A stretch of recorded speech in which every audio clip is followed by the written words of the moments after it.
सूर्यकोटि समप्रभा सूर्यकोटि समप्रभा सूर्यकोटि समप्रभा सूर्यकोटि समप्रभा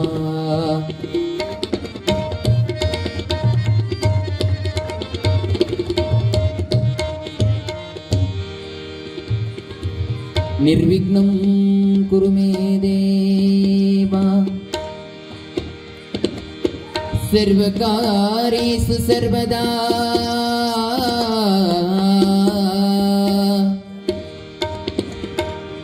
सर्वकार्येषु सर्वदा सर्वकार्येषु सर्वदा सर्वकार्येषु सर्वदा सर्वकार्येषु सर्वदा गुरु ब्रह्मा गुरु विष्णु गुरुदेव महेश्वरः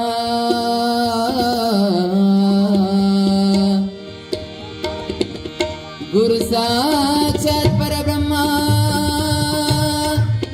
तस्मै श्री गुरवे नमः तस्मै श्री गुरवे नमः तस्मै श्री गुरवे नमः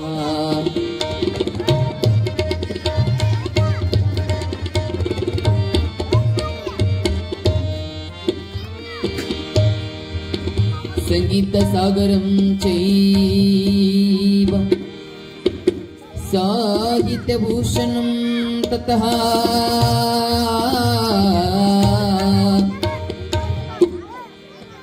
लिंगपूज सदानन्दं वन्दे गुरुकुमार पंचाक्षर गुरुवरम्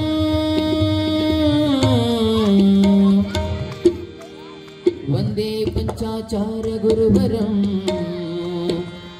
वन्दे हालेश्वर गुरुवरं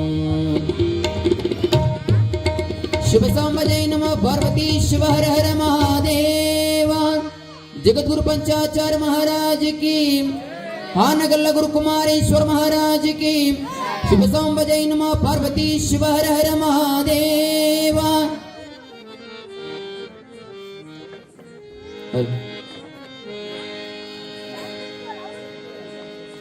ಬಂದ ನೋಡು ತ್ಯಾಗಿ ಹನಗಲ್ಲ ಕುಮಾರ ಶಿವಯೋಗಿ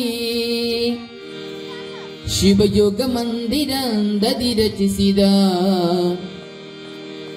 ನಾಡಿಗೆ ಬೆಳಕಾಗಿ ಬಂದ ನೋಡು ತ್ಯಾಗಿ ಹನಗಲ್ಲ ಕುಮಾರ ಶಿವಯೋಗಿ ಬಂದ ನೋಡು ತ್ಯಾಗಿ ಹನಗಲ್ಲ ಕುಮಾರ ಶಿವಯೋಗಿ ಶಿವಯುಗ ಮಂದಿರ ಅಂಗದಿ ರಚಿಸಿದ ನಾಡಿಗೆ ಬೆಳಕಾಗಿ ಕರುನಾಡಿಗೆ ಬೆಳಕಾಗಿ ಬಂದ ನೋಡು ತ್ಯಾಗಿ ಹನಗಲ್ಲ ಕುಮಾರ ಶಿವಯೋಗಿ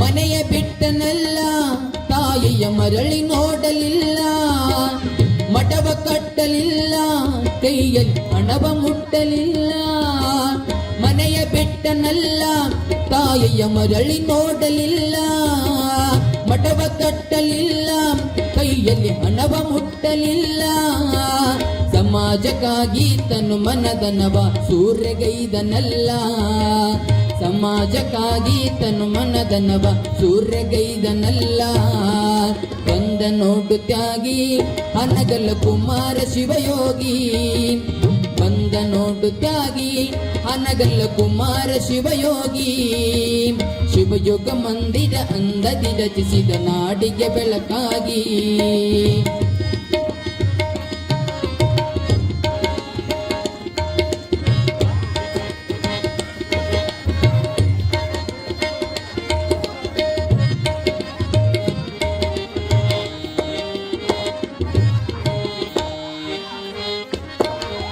ಮನೆ ಮನೆ ಸಂಚರಿಸಿ ವಚನದ ಕಟ್ಟನ್ನು ಸಂಗ್ರಹಿಸಿ ಮಹಾಸಭೆಯ ರಚಿಸಿ ಜನರ ಹಿತವನ್ನು ತಾ ಬಯಸಿ ಮನೆ ಮನೆ ಸಂಚರಿಸಿ ವಚನದ ಕಟ್ಟನ್ನು ಸಂಗ್ರಹಿಸಿ ಮಹಾಸಭೆಯ ರಚಿಸಿ ಜನರ ಹಿತವನ್ನು ತಾ ಬಯಸಿ ಅಂದ ಅನಾಥರ ಚಂದದಿ ಪೊರೆದ ತಂದೆಯು ತಾ ನೆನೆಸಿ ಅಂದ ಅನಾಥರ ಚಂದದಿ ಪೊರೆದ ತಂದೆಯು ತಾ ನೆನೆಸಿ ಬಂದ ನೋಡು ತ್ಯಾಗಿ ಅನಗಲ್ಲ ಕುಮಾರ ಶಿವಯೋಗಿ ಬಂದ ನೋಡು ತ್ಯಾಗಿ ಅನಗಲ್ಲ ಕುಮಾರ ಶಿವಯೋಗಿ ಶಿವಯುಗ ಮಂದಿರ ಅಂದದಿ ರಚಿಸಿದ ನಾಡಿಗೆ ಬೆಳಕಾಗಿ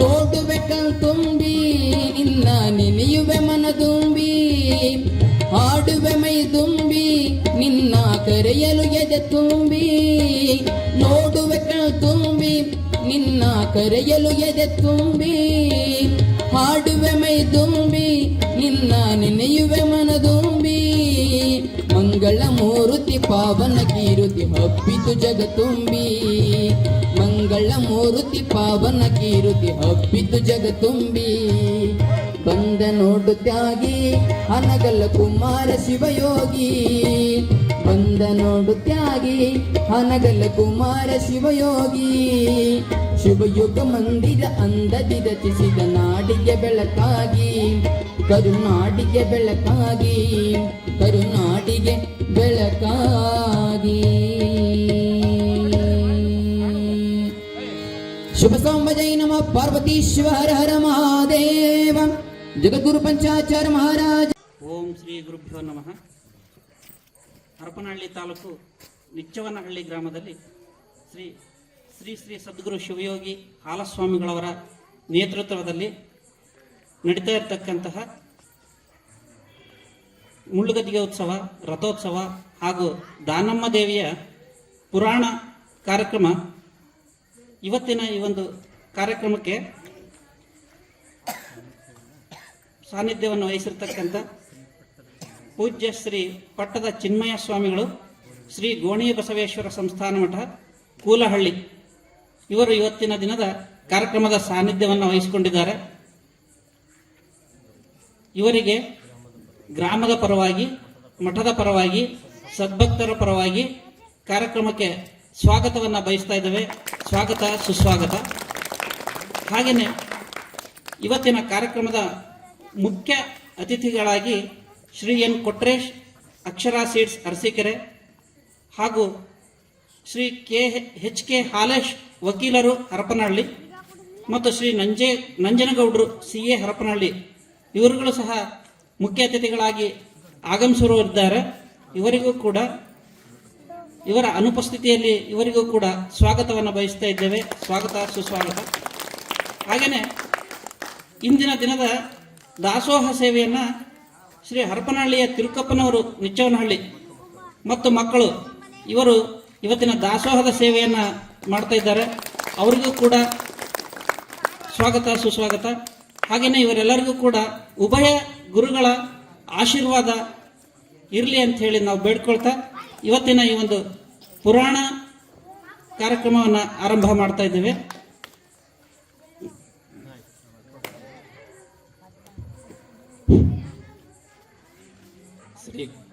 ಶ್ರೀ ಗುರುಭ್ಯೋ ನಮಃ.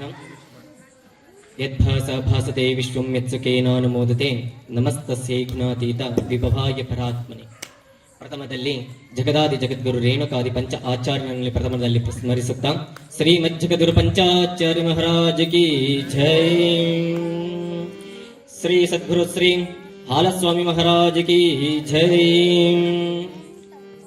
ಪ್ರಥಮದಲ್ಲಿ ನನ್ನ ಗುರುವರಿಗೆ ನನ್ನ ಮನದಲ್ಲಿ ಸ್ಮರಿಸುತ್ತಾ, ನನ್ನ ಆರಾಧ್ಯ ದೇವ ಇಷ್ಟ ದೇವರಾದಂತಹ ಶ್ರೀ ವೀರಭದ್ರೇಶ್ವರನಲ್ಲಿ ಮನದಲ್ಲಿ ಸ್ಮರಿಸುತ್ತಾ, ಕ್ಷೇತ್ರದ ನಾಯಕರಾದಂತಹ ಶ್ರೀ ಸದ್ಗುರು ಶಿವಯೋಗಿ ಹಾಲಸ್ವಾಮಿಗಳು ಅಂತಂತಹ ಇವರ ಪಾದಾಗರದಲ್ಲಿ ಪ್ರಣಮಟ್ಟು ಈ ದಿನ ಪ್ರವಚನ ಕಾರ್ಯಕ್ರಮವನ್ನು ಪ್ರಾರಂಭ ಮಾಡ್ತಾ, ಈ ದಿನದ ಪ್ರವಚನ ಕಾರ್ಯಕ್ರಮದ ಮುಖ್ಯ ವಿಷಯ ಅಂದರೆ ಗುಡ್ಡಾಪುರದ ದಾನಮ್ಮ ದೇವಿಯ ಗುರುಕಾರುಣ್ಯ. ಶ್ರೀ ದಾನಮ್ಮ ದೇವಿಯು ಹೇಗೆ ತನ್ನ ಗುರುವನ್ನ ಪಡ್ಕೊಂಡು ಗುರು ಸಾನ್ನಿಧ್ಯದಲ್ಲಿ ಯಾವ ರೀತಿಯನ್ನ ಇದ್ದಳು ಹಾಗೂ ಗುರು ಕೃಪೆಗೆ ಹೇಗೆ ಸದ್ಭಕ್ತರು, ದಾನಮ್ಮ ಅಂತ ಹೇಳ್ತಿಲ್ಲ, ಇಲ್ಲಿ ಸದ್ಭಕ್ತರು ಸಹಿತ ಹೇಗೆ ಗುರುವಿನ ಕಾರುಣ್ಯದಲ್ಲಿ ಇರಬೇಕು ಅಂತ ಹೇಳಿ ಈ ದಿನ ಪ್ರವಚನವನ್ನ ಮಾಡ್ತಾ ಇದ್ದಾರೆ. ಪ್ರಥಮದಲ್ಲಿ ಎಲ್ಲರೂ ಹೇಳ್ತಕ್ಕಂಥ ಒಂದು ಮಾತು ಅಂತ ಹೇಳಿದ್ರೆ, ಗುರು ಬ್ರಹ್ಮ ಗುರು ವಿಷ್ಣು ಗುರುದೇವೋ ಮಹೇಶ್ವರ ಗುರು ಸಾಕ್ಷಾತ್ ಪರಬ್ರಹ್ಮ ತಸ್ಮೈ ಶ್ರೀ ಗುರವೇ ನಮಃ. ನೋಡಿ ಎಂತ ಒಂದು ಅರ್ಥ ಇದೆ. ಗುರು ಬ್ರಹ್ಮ ವಿಷ್ಣು ಮಹೇಶ್ವರ ತ್ರಿಮೂರ್ತಿಗಳ ಗುಣಗಳನ್ನು ಬರ್ತಕ್ಕಂತಹ ಗುರುಪ್ರಭುರನನ್ನ ತ್ರಿಮೂರ್ತಿಗಳಿಗೆ ನಾವು ಹೋಲಿಸ್ತಾರೆ. ಗುರು ಕಾರುಣ್ಯದಲ್ಲಿ ಹೇಗಿರಬೇಕು ಅಂದ್ರೆ, ಗುರುವಿನ ಗುಲಾಮನಾಗುವ ತನಕ ದೊರೆಯ ದಂಡ ಮುಖತಿ. ಎಂತಹ ಒಂದು ವಿಶೇಷವಾದ ಮಾತು. ಈಗಿನ ಮಕ್ಕಳುಗಳು ಗುರುಗಳಿಗೆ ಕೊಡ್ತಕ್ಕಂಥ ಭಕ್ತಿ ಗೌರವಗಳನ್ನು ನೀವೆಲ್ಲರೂ ನೋಡ್ತಾ ಇರ್ತೀರ. ಒಂದು ಕಾಲದಲ್ಲಿ ದಾನಮ್ಮ ದೇವಿಗೆ ತನ್ನ ಗುರುಗಳಿಗೆ ತ್ರಿಕಾಲ ಪೂಜಿತೆಯಾದಂತಹ ಗುಡ್ಡಾಪುರದ ದಾನಮ್ಮ ದೇವಿ ನೋಡಿ ಕೇಳಿ, ದಾನಮ್ಮ ದೇವಿಗೆ ಎಂತ ಹೆಸರು ಅಂತ ಹೇಳಿದ್ರೆ ತ್ರಿಕಾಲ ಪೂಜಿತೆ. ಮೂರು ಕಾಲಗಳಲ್ಲೂ ಕೂಡ ಇಷ್ಟಲಿಂಗ ಪೂಜೆಯನ್ನ ಮಾಡಿ ಈಗಲೂ ಕೂಡ ಆಕೆ ಐಕ್ಯವಾಗಿ ಈಗಲೂ ಕೂಡ ಭಕ್ತರ ಮನದಲ್ಲಿ ಹಾಗೂ ದೇವಸ್ಥಾನದಲ್ಲಿ ತ್ರಿಕಾಲದಲ್ಲಿ ಪೂಜೆಯನ್ನು ಪಡ್ತಕ್ಕಂತಹ ದೇವಿ. ಆ ತ್ರಿಕಾಲ ಪೂಜೆಯನ್ನು ತಾನು ಪಡ್ಕೋಬೇಕಾದ್ರೆ ಆ ಶರಣೆ ದಾನಮ್ಮ ದೇವಿ ಹೇಗೆ ಗುರುವಿನಲ್ಲಿ ಎಷ್ಟು ಮುಕ್ತಿಯನ್ನು ಹೊಂದಿರಬೇಕು, ಎಷ್ಟು ಶಿವಭಕ್ತಿಯನ್ನು ತೋರಿಸಿರ್ಬೇಕು, ಎಷ್ಟು ಗುರಿಯ ಭಕ್ತಿಯನ್ನು ತೋರಿಸಿರ್ಬೇಕು.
ಶಾನ್ ಭೋಗರು ಅಥವಾ ಒಬ್ಬ ಮನೆತನದವರು ನಿತ್ಯದಲ್ಲಿ ಒಬ್ಬ ಜಂಗಮರಿಗೆ ಪ್ರಸಾದವನ್ನು ಕೊಡ್ತಾ ಇದ್ರು ಹಿಂದಿನ ಕಾಲದಲ್ಲಿ. ದಿನನಿತ್ಯ ಆ ಜಂಗಮರು ಕೂಡ ತಮ್ಮ ಕಾಯಕಕ್ಕೆ ಹೋಗಬೇಕಾದ್ರೆ, ಅಂದ್ರೆ ತಮ್ಮ ಕೆಲಸ ಕಾರ್ಯಗಳು ಹೋಗಬೇಕಂದ್ರೆ ಅವರು ಸಹಿತ ಕೇಳ್ತಾ ಇದ್ರು, ಬಂದು ಸ್ವಾಮಿಗಳ ಮನೆಗೆ, ಆ ಮಠಸ್ಥರ ಮನೆಗೆ ಬಂದು ಕೇಳ್ತಾ ಇದ್ರು ಏನಂತ, ಗುರುವೇ ತಾವು ಬೆಳಿಗ್ಗೆ ಎಷ್ಟೊತ್ತಿಗೆ ನಿಮ್ಮ ಕೆಲಸಕ್ಕೆ ಹೋಗ್ತೀರಾ? ಇಲ್ಲಪ್ಪ ನಾನು ಬೆಳಗಿನ ಜಾವ 4 ಗಂಟೆಗೆ ನಮ್ಮ ಹೊಲದಲ್ಲಿ ರಂಟಿ ಹೊಡೆಯಕ್ಕೆ ಹೋಗ್ಬೇಕಾಗೈತಿ, ಹೋಗ್ತೀನಿ ಅಂದ್ರೆ ಆಯ್ತು ಬುದ್ಧಿ, ಅಷ್ಟೊತ್ತಿಗೆ ರೆಡಿ ಮಾಡ್ತೀವಿ. ತಮ್ಮ ಅಡುಗೆಯ ಮನೆಯನ್ನ ಸ್ವಚ್ಛಗೊಳಿಸಿ ಶುಚಿಗೊಳಿಸಿ ಹೆಂಡತಿಗೆ ಹೇಳಿ ಬಲಗ್ತಾ ಇದ್ರು, ಬೆಳಗ್ಗೆ ನಮ್ಮ ಮಠದ ಸ್ವಾಮಿಯವರು ಬೇಗ ಹೊಲಕ್ಕೆ ಹೋಗ್ಬೇಕಂತೆ, ಅದಕ್ಕಾಗಿನೇ ನೀ ಬೇಗ ಅಡುಗೆಯನ್ನ ಮಾಡಿ ಅವರಿಗೆ ಪ್ರಸಾದನ ಬಡಿ ಕಳಿಸ್ಬೇಕು. ಇದು ಕಟ್ಟುಬಿನ್ನ. ಯಾರು ಏನೇ ಆಗಲಿ, ಆ ಗ್ರಾಮದಲ್ಲಿ ಎಂಥದ್ದೇ ಇರಲಿ, ಯಾವ ರೀತಿ ಇದ್ರೂ ಸಹಿತವಾಗಿ ಆ ಜಂಗಮರ ಒಬ್ಬ ಜಂಗಮರ ಪ್ರಸಾದವನ್ನ ಆ ಮನೆಯೊಳಗೆ ಹೊತ್ತು ಮಾಡಲೇಬೇಕು ಅಂತ ಪದ್ಧತಿ ಇತ್ತು. ಅದಕ್ಕೆ ಕಟ್ಟುಬಿನ್ನ ಅಂತೇಳಿ. ಇನ್ನು ಒಟ್ಟು ಭಿನ್ನ, ಸ್ವಾಮಿಗಳು ಮತ್ತು ಮಠದಸ್ಥರು ಅವರ ದಂಪತಿ ಕರ್ಕೊಂಡು ಹೋಗೋದು. ಸ್ವಾಮಿಗಳು ಮತ್ತು ದಂಪತಿಗಳನ್ನ ಕರ್ಕೊಂಡೋಗಿ ಪ್ರಸಾದವನ್ನು ಮಾಡಿಸ್ತಕ್ಕಂಥದ್ದು. ನಿತ್ಯದಲ್ಲಿ ಒಬ್ಬ ಜಂಗಮ ಮತ್ತು ಜಂಗಮರ ಹೆಂಡತಿಗೆ ಪ್ರಸಾದವನ್ನು ಕೊಡ್ತಕ್ಕಂಥ ಕೆಲಸವನ್ನು ಮಾಡ್ತಕ್ಕಂಥದ್ದನ್ನ ಒಟ್ಟು ಭಿನ್ನ ಅಂತ. ಪ್ರತಿನಿತ್ಯ ಹಿಂದೆ ನಮ್ಮಲ್ಲಿ ನೋಡಿ ವಿಚಾರ ಹೆಂಗ್ ಬರ್ತಾವ, ವಿಷಯ ಮಾತಾಡ್ತಾ ಹೋದ್ರ ಹೆಂಗ್ ಬರುತ್ತಂದ್ರೆ, ರಾಶಿಯನ್ನ ಮಾಡ್ತಾ ಇದ್ವಿ, ಕಣವನ್ನ ಬಳಿತಾ ಇದ್ವಿ, ಕಣವನ್ನ ತುಳಿತಾ ಇದ್ವಿ, ಎತ್ತು ಕಟ್ಟಿ ಓಡಿಸಿದ್ದು ನಮಗೂ ನೆನಪಿದೆ. 10 15 ಎತ್ತುಗಳನ್ನ ಕಟ್ಟಿ ಮಧ್ಯೆ ಕುತ್ಕೊಂಡು ಫಸ್ಟ್ ದನವನ್ನ ಓಡಿಸಿ ಓಡಿಸಿ ಆ ಎತ್ತುಗಳನ್ನ ಕಣ ಕೀಳಿಸೋದು, ಆಮೇಲೆ ಕಣ ತುಳಿಸೋದು ಮಾಡ್ತಿದ್ವಿ. ಆ ರೀತಿ ಮಾಡಿದ ಬೆಳೆ ಬಹಳ ಹುಲಸಾಗಿರೋದು ಬೆಳೆಯುವುದು ಸ್ವಲ್ಪವಾದರೂ ಆತ್ಮಕ್ಕೆ ತೃಪ್ತಿ ಇತ್ತು, ಸಮಾಧಾನವಿತ್ತು. ಹಂಗ ಶಿವಶರಣೆ ಗುಡ್ಡಾಪುರ ದಾನಮ್ಮ ಗುರುವಿನ ಸೇವೆಯಲ್ಲಿ ತಲ್ಲೀನರಾಗಿ ತನ್ನ ಸೇವೆಯನ್ನು ಅಪಾರವಾಗಿ ಮಾಡ್ತಾ ಇದ್ಲ ಅಮ್ಮ. ಯಾವ ರೀತಿ ಅಂದ್ರೆ ಸಾಕ್ಷಾತ್ ಪರಶಿವನೇ ಬಂದು ನನ್ನ ಎದುರಿಗೆ ಪ್ರತ್ಯಕ್ಷವಾಗಬೇಕು ಅನ್ನುವ ರೀತಿಯಲ್ಲಿ ಗುಡ್ಡಾಪುರ ದಾನಮ್ಮನವರು ಆ ಗುರುವಿನ ಸೇವೆಯನ್ನು ಮಾಡ್ತಾ ಇದ್ರು. ಅದಕ್ಕೆ ಶಿವಪಥವನ್ನು ಅರಿದೊಡೆ ಗುರುಪಥವೇ ಮೊದಲು ಅಂತೇಳಿ. ಶಿವನನ್ನ ಗುರುತಿಸಬೇಕಾದ್ರೆ, ಶಿವ ಎಂಬತಕ್ಕಂಥ ಶಬ್ದವು ಬಾಯಿಗೆ ಬರಬೇಕಾದ್ರೆ ಅದಕ್ಕ ಮೊದಲು ಜಂಗಮ ಬೇಕು, ಮೊದಲು ಗುರು ಬೇಕು. ಗುರುವಿನ ಆಣಿಯನ್ನ, ಗುರುವಿನ ಮಾರ್ಗದರ್ಶನದಲ್ಲಿ ಪಡ್ಕೊಂಡಾಗ ಆವಾಗ ಮಾತ್ರ ಶಿವನ ಸ್ವರೂಪವಾಗಿರ್ತಕ್ಕಂಥ ಶಿವನನ್ನ ದರ್ಶನ ಮಾಡಲಿಕ್ಕೆ ಸಾಧ್ಯವಾಗ್ತದೆ ಅಂತಕ್ಕಂಥದ್ದು. ಹಾಗೆ ಗುಡ್ಡಾಪುರ ದಾನಮ್ಮ ಇವತ್ತು ಸಾಕಷ್ಟು ದೇಶಗಳಲ್ಲಿ ಸಹಿತ ದೇವರಾಗಿದ್ದಾರೆ. ಸಾಮಾನ್ಯ ಒಬ್ಬ ಮನೆತನದ ಹೆಣ್ಮಗಳು, ನಿನ್ನೆ ಮನೆ ಕೂಡ ನಡೀತಕ್ಕಂಥ ಹೆಣ್ಮಗಳ ಅಯ್ಯಮ್ಮ ಒಬ್ಬ ಸಂಸಾರಸ್ಥಳ ಮನೆಯಲ್ಲಿ ಹುಟ್ಟಿ ಒಂದು ಮನೆತನದಲ್ಲಿ ಬೆಳೆದು ಸಾಮಾನ್ಯ ಒಬ್ಬ ಹೆಣ್ಣುಮಗಳಾಗಿ ತಾನು ಕಾಯಕದ ರೂಪದಲ್ಲಿ ಪಡೆದುಕೊಂಡು ಆ ಜಗಂಬರ ಸೇವೆಯನ್ನು ಮಾಡಿ ಆ ಹೆಣ್ಣುಮಗಳು ತನ್ನ ಶಕ್ತಿಯನ್ನ, ಪ್ರಭಾವವನ್ನ, ತನ್ನ ದೈವತ್ವವನ್ನು ಬೆಳೆಸ್ಕೊಳ್ತಕ್ಕಂಥ ಶಕ್ತಿಯನ್ನ ಬೆಳೆಸ್ಕೊಂಡಿರ್ತಕ್ಕಂಥ ಗುಡ್ಡಾಪುರ ದಾನಮ್ಮ. ಹೀಗೆ ಇನ್ನು ಸವಾರಿ ಭಿನ್ನ, ಕಟ್ಟು ಭಿನ್ನ ಅಂದ್ರೆ ಪ್ರತಿಯೊಬ್ಬ ಮನೆಗೂ ಒಬ್ಬ ಜಂಗಮನ ಪ್ರಸಾದ ಮಾಡ್ತಕ್ಕಂಥದ್ದನ್ನ, ಉಳಿಸ್ತಕ್ಕಂಥದ್ದನ್ನ ಅದಕ್ಕೆ ಕಟ್ಟು ಭಿನ್ನ, ಆಮೇಲೆ ಸವಾರಿ ಭಿನ್ನ, ಈಗ ಒಟ್ಟು ಭಿನ್ನ ಅಂತೇಳಿ. ಒಟ್ಟು ಭಿನ್ನ ಹೆಂಗಪ್ಪ ಅಂದ್ರೆ ಒಬ್ಬ ಗುರುವಿನ ಜೊತೆಯಲ್ಲಿ ಇರ್ತಕ್ಕಂಥ ಬಡಕಾರರು, ತಳವಾರರು, ಆಮೇಲೆ ಅನಂತ ರೀತಿಯ 16 ಜನ ಆಯ್ಗಾರದಾರ. ಆ ಎಲ್ಲ ಆಯ್ಗಾರರು ಸೇರಿಕೊಂಡು ಅವರ ಮನೆಗೆ ಭಿನ್ನಕ್ಕೆ ಅಥವಾ ಪ್ರಸಾದಕ್ಕೆ ಹೋದ್ರೆ ಅದಕ್ಕೆ ಸವಾರಿ ಭಿನ್ನ ಅಂತ ಹೇಳ್ತಾ ಇದ್ರು. ಅಂತ ಜಂಗಮರ ಸೇವೆಯನ್ನು ಮಾಡಿರುವಂತ ಶಿವಶರಣೆ ಗುಡ್ಡಾಪುರ ದಾನಮ್ಮ ಇವತ್ತು ಜಗತ್ತಿಗೆ ತಾನು ದೇವರಾಗಿ ಬೆಳೀತಕ್ಕಂಥ ಸನ್ನಿವೇಶವನ್ನ ಬಂದಿದೆ. ಆ ಗುಡ್ಡಾಪುರ ದಾನಮ್ಮ ಹುಟ್ಟಿರ್ತಕ್ಕಂಥದ್ದು ನಾಳೆ ಅಥವಾ ನಾಡಿ ದಿವಸ ಬರುತ್ತೆ. ಅವತ್ತಿನ ದಿವಸ ತೊಟ್ಟಿಲ ಕಾರ್ಯ ಮಾಡ್ತೇವೆ. ಅವತ್ತಿನ ದಿವಸ ಮಗುವನ್ನ ತೊಟ್ಟಿಲ ಕಾರ್ಯ ಹಾಕುವುದನ್ನ ಮಾಡ್ತೇವೆ. ಅವತ್ತು ಎಲ್ಲಾ ಹೆಣ್ಮಕ್ಳು ಕೂಡ ಗ್ರಾಮದಲ್ಲಿ ಎಲ್ಲರೂ ಬರಬೇಕಾಗ್ತದೆ, ಬರಬೇಕು.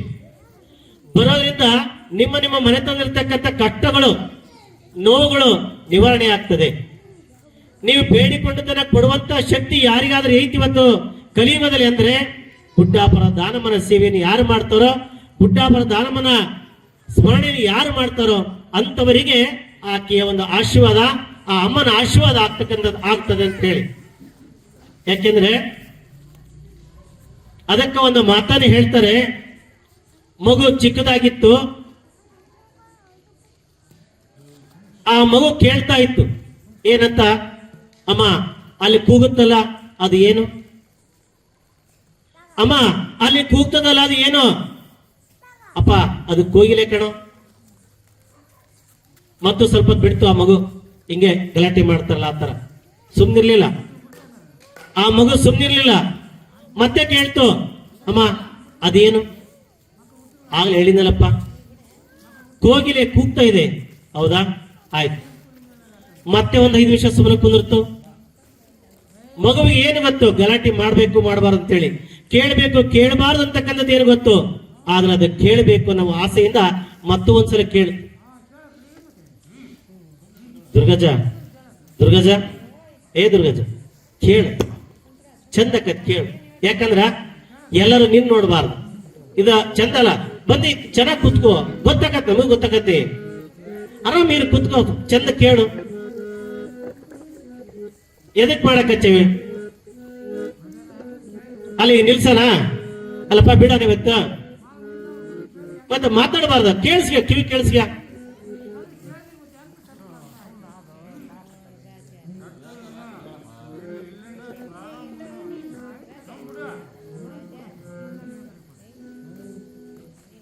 ಹೀಗೆ ಆ ಮಗು ಒಂದು 15-20 ಸಲ ಕೇಳ್ತು. 15-20 ಸಲ ಕೇಳಿದ ಸಹಿತ ಆ ತಾಯಿ ಬೇಜಾರು ಮಾಡ್ಕೊಳ್ಳಿಲ್ಲ. ಮಗ ಅದು ಕೂಗೋದು ಕೋಗಿಲೆ ಅಂತ ಮಾತ್ರ ಹೇಳ್ಕೊಂತ ಬಂದು ಅದೇ ತಾಯಿಗೆ ಅದೇ ತಾಯಿಗೆ ವಯಸ್ಸಾಗ್ತಾ ಬಂತು, ಮಗ ಬೆಳೀತಾ ಬಂದ, ನೌಕರಿ ತಗೊಂಡ, ದೊಡ್ಡ ಸಂಪಾದನೆ ಮಾಡ್ದ, ದೊಡ್ಡ ಶ್ರೀಮಂತನಾಗಿ ಅಮೆರಿಕದಿಂದ ದೊಡ್ಡ ದೊಡ್ಡ ನಗರಗಳಿಗೆ ಕೆಲಸ ಮಾಡೋದನ್ನ ಕಲ್ತ. ಆದ್ರೆ ಒಂದ್ ದಿವಸ ವಾಪಸ್ ಊರಿಗೆ ಬಂದ ತಾಯಿ ಹತ್ರ. ಊರಿಗೆ ಬಂದಾಗ ಆ ಮಗುವನ್ನ ಅದೇ ತಾಯಿ ಅದೇ ಸಮಯಕ್ಕೆ ಸಂಜೆ ಆಗಿತ್ತು ಕೇಳ್ತಾ ಇತ್ತು ಮಗಳು, ಆಯಮ್ಮ ಹೆಣ್ಮಗಳು ಏನ್ ಕೇಳಿದ್ದು, ಮಗ ಅಲ್ಲಿ ಏನೇ ಕೂಗುತ್ತಲ್ಲಪ್ಪ ಅದೇನು? ಅಮ್ಮ ಅದಕ್ಕೆ ಹೋಗಿಲಿ. ಮತ್ತೆ ಸ್ವಲ್ಪ ಹೊತ್ತ ಬಿಡ್ತು, ಅಜ್ಜಿ ವಯಸ್ಸಾಗಿತ್ತು, ಜ್ಞಾನ ಇದ್ದಿಲ್ಲ, ತಿಳ್ಕೊಳ್ತಕ್ಕಂಥ ಭಾವನೆ ಇರಲಿಲ್ಲ, ಅರ್ಥೈಸ್ಕೊಳ್ಳೋ ಗುಣ ಇರಲಿಲ್ಲ, ವಯಸ್ಸಾಗಿತ್ತಲ್ಲ, ವಯಸ್ಸಿನ ಮರ್ಮದಿಂದ ಮತ್ತೆ ಆ ಮಗು ಆ ಮಗನನ್ನ ಕರೆದು ಕೇಳ್ತು, ಅಪ್ಪ ಅಲ್ಲಿ ಕೂಗ್ತಕ್ಕಂಥದ್ದು ಏನಪ್ಪ? ಅಮ್ಮ ಅದಕ್ಕೆ ಹೋಗಿಲಿ. ಇನ್ನೂ ಸ್ವಲ್ಪ ಹೊತ್ತು ಬಿಡ್ತು, ಹಯ್ಯಮ್ಮ ಬಿಟ್ಟು ಮತ್ತೆ ಸ್ವಲ್ಪ ಕರೆದು, ಮಗ ಬಾಯಿಲಿ ಬಂದ. ಮಗ ಬಂದು ಮತ್ತೇನಮ್ಮ ಅಂತ ಕೇಳಿದ. ಅಪ್ಪ ಕೂಗೋದೆ ಅದೇನು? ಸಿಟ್ಟು ಬಂದ್ಬಿಡ್ತಾರೆ ಮಗನಿಗೆ ಸಿಟ್ಟು ಬಂತು. ಏನ್ ಕೇಳಿದ? ಏನು ಬೇ ವಯಸ್ಸಾದ ಮುದುಕಿ ನೀನು, ಹೊಟ್ಟೆ ಗೊತ್ತಾಗಲ್ಲ ನಿನಗೆ? ಎಷ್ಟು ವಯಸ್ಸಾಗಿದೆ, ಎಷ್ಟು ಜ್ಞಾನ ಇಲ್ಲ ನಿನಗೆ, ಅರ್ಥ ಆಗೋದಿಲ್ವಾ? 20 ಸಲ ಕೇಳ್ತೀಯಲ್ಲ ಈ ಮಾತನ್ನ, ಎಷ್ಟು ಸಲ ಹೇಳ್ಬೇಕು ನನಗೆ? ಕೋಗಿಲೆ ಅಂತ ಹೇಳಿ ಗೊತ್ತಾಗಲ್ವಾ? ನೋಡ್ರಿ, ಅದೇ ಮಗ ಅದೇ ವಯಸ್ಸಿಗಿಂತ ಮುಂಚೆ ಮಗುವಾಗಿದ್ದಾಗ ಆ ತಾಯಿಗೆ 25 ಸಲ ಕೇಳಿದ್ರು ಸಹಿತವಾಗಿ ಆಯಮ್ಮ ತಾಳ್ಮೆಯಿಂದ ಉತ್ತರ ಕೊಟ್ಟಿದ್ಲು, ಮಗ ಅದು ಕೂಗೋದು ಕೋಗಿಲೆ ಅಂತೇಳಿ. ಆದರೆ ಆ ಮಗ ವಯಸ್ಸಿಗೆ ಬಂದಾಗ, ಪ್ರವರ್ಧಮಾನಕ್ಕೆ ಬಂದಾಗ ತಾಯಿಯನ್ನ ಯಾವ ರೀತಿ ಕಾಣ್ತಾನೆ ಅನ್ನೋದಕ್ಕೆ ಒಂದು ಸಾಕ್ಷಿ ಈ ಮಾತನ್ನು ಹೇಳ್ತಾ ಇದೀವಿ. ಯಾಕಂದ್ರೆ ಜಗತ್ತಿನಲ್ಲಿ ತಂದೆ ತಾಯಿಗಿಂತ ಪವಿತ್ರವಾಗಿರುವಂತಹ ದೇವರು ಇನ್ನು ಯಾರೂ ಇಲ್ಲ ಅಂತೇಳಿ ಇತಿಹಾಸಗಳಲ್ಲಿ, ಪುರಾಣಗಳಲ್ಲಿ, ಪ್ರವಚನಗಳಲ್ಲಿ ಯಾವುದೇ ಒಂದು ಪುರಾಣ ತೆಗೆದುಕೊಂಡು ಸಹಿತ ತಂದೆ ತಾಯಿಗೆ ಹೋಲಿಸ್ತಾ ಇದ್ದಾರೆ. ತಂದೆ ಮತ್ತು ತಾಯಿಗೆ ಹೋಲಿಕೆಯನ್ನು ಮಾಡ್ತಾ ಇದ್ದಾರೆ. ಯಾಕೆಂದ್ರೆ ಇವತ್ತು ಈ ಭೂಮಿಗೆ ಬರಬೇಕಾದ್ರೆ, ಈ ಭೂಮಿಯನ್ನು ನೀನು ಸ್ಪರ್ಶ ಮಾಡಬೇಕಾದ್ರೆ, ಈ ಭೂಮಿಗೆ ನೀನು ಬಂದು ಜ್ಞಾನ ಅನ್ನೋದು ಬೆಳೆಯಬೇಕಾದ್ರೆ, ನಿನಗೆ ಮನುಷ್ಯ ಎಂಬ ನಾಮಕರಣ ಮಾಡಬೇಕಾದ್ರೆ ನಿನ್ನ ತಾಯಿ ಮೊದಲು. ತಾಯಿ ಮಗುವಿಗೆ ಹೇಳ್ತಾಳೆ, ಮಗು ಸಣ್ಣದಾಗಿರ್ತತೆ, ಬೆಳೆ ಕಾಲಕ್ಕೆ, ಅಪ್ಪ ನಿಮ್ಮ ಅಪ್ಪ ಬಂದ್ ನೋಡು, ಅಪ್ಪ ನಿಮ್ಮ ಅಪ್ಪ ಬಂದ್ ನೋಡು, ಅದು ಅಪ್ಪ ಅನ್ನಕ್ ಶುರು ಮಾಡುತ್ತೆ. ಅದೇ ಮಗುವಿಗೆ ತಾಯಿ ಏನಾದ್ರು ನಿಮ್ಮ ಮಾವ ಬಂದ್ರೆ ಮಾವ ಅನ್ನತ್ತೆ, ಅತ್ತೆ ಬಂದ್ರೆ ಅತ್ತೆ ಅನ್ನತ್ತೆ, ಅಜ್ಜಿ ಅಂತ ಕೊಟ್ರೆ ಅಜ್ಜಿ ಅಂತ ಹೇಳುತ್ತೆ. ಇದಕ್ಕೆ ಮನೆಯ ಮೊದಲ ಪಾಠಶಾಲೆ ಯಾವುದಂದ್ರೆ ಅದಕ್ಕೆ ತಾಯಿ ಇಲ್ಲದೆ ಯಾವುದೇ ರೀತಿಯ ಇಲ್ಲಿ ಪ್ರಪಂಚದಲ್ಲಿ ಬದುಕು ಇಲ್ಲ ಅಂತಕ್ಕಂಥ ಮಾತನ್ನ ಹೇಳಿಕ್ಕೆ ಇಷ್ಟಪಡ್ತೀವಿ. ಓ ನನ್ನ ತಾಯವ್ವ, ಜಗದ ಜನನಿ ನೀನವ್ವ, ಭೂಮಿ ತೂಕದ ತಾಯಿ ನೀ ನನ್ನ ಹಡಿದವ್ವ, ಭೂಮಿ ತೂಕದ ತಾಯಿ. ತಂದೆ ಬಡಸಲೆ ಚೇರ್ ಮೇಲೆ ಕುಂತಿರ್ತಾರ, ತಾಯಿ ಮಗಳು ಇಬ್ಬರು ಸೇರ್ಕೊಂಡು ಅಡಿಗೆ ಮನೆಯಾಗ ಮೊಬೈಲ್ ನೋಡಿಕೊಂತ ಕುಂತಿರ್ತಾರ.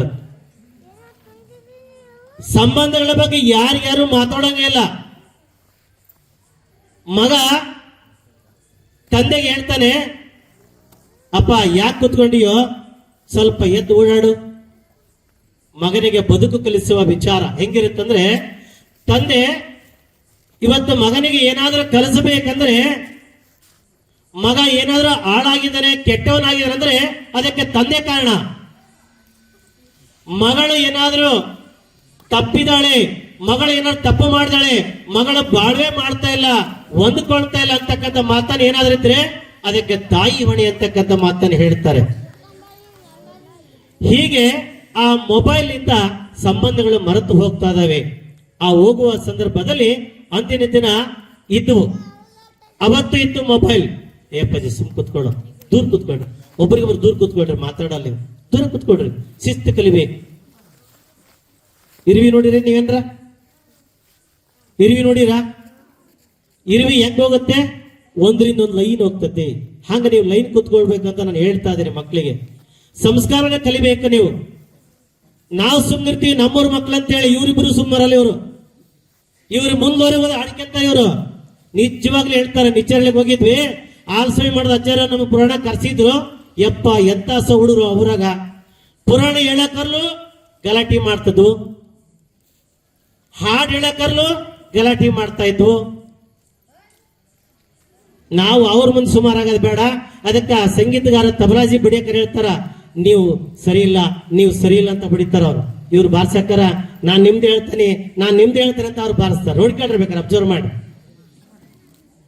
ವಿಚಾರ ಮಾಡಿರ್ಬೇಕಾದ್ರೆ ಬಡಿಯೋ ಸಮಯದಲ್ಲಿ ನೋಡ್ರಿ ಎಷ್ಟು ವಿಚಾರ ಐತಿ. ಅದು ಪೆಟ್ಟಿಗೆ ಕಟಿಗೆ, ಹೌದೇನ್ರಪ್ಪ? ಪೆಟ್ಟಿಗೆ ಕಟಿಗೆ ಆದರೂ ಸಹಿತ ಅದು ಶ್ರುತಿಯನ್ನು ನುಡಿತಾ ಇದೆ. ಅದು ಶ್ರುತಿಯನ್ನು ನುಡಿತದೆ, ತಾನೋ ತಾನಾಗಿ ನುಡಿಯುತ್ತದೆ. ತಾನು ಅದಕ್ಕೇನಂತೀವಿ ಅಂದ್ರ ಪೆಟ್ಟಿಗೆ ಮೇಲೆ ಮುಟ್ತಕ್ಕಂಥ ಸೂರಿಗೆ ತಾನು ಅಂತ ಹೇಳ್ತಾವೆ. ಆ ತಾನು ತಾನಾಗಿ ನುಡಿಯುತ್ತದೆ. ಏನಂತ ನುಡಿಯುತ್ತದೆ? ಶಿವ ಶಬ್ದಂಬರಿ ಬಾಯಲ್ಲಿ ಬಂದರೆ ಬಂದ ಪಾಪವು ದೂರ ಆಗುವುದು ಅಂತೇಳಿ. ಅದಕ್ಕೆ ಬಸವಣ್ಣರನ್ನ ಮಾತನ್ನೇ ಹೇಳಿದ್ದಾರೆ. ಏನಂತ? ಶಿವ ಶಬ್ದಂಬರಿ ಬಾಯಲ್ಲಿ ಬಂದರೆ ಬಂದ ಪಾಪವು ದೂರ ಆಗೋದು. ಆ ಬಸವಣ್ಣನವರು ಹೇಳಿದರೆ, ಏನಾಗಿಂತ ಕಿರಿಯರಿಲ್ಲ, ಶಿವ ಭಕ್ತರಿಗಿಂತ ಹಿರಿಯರಿಲ್ಲ.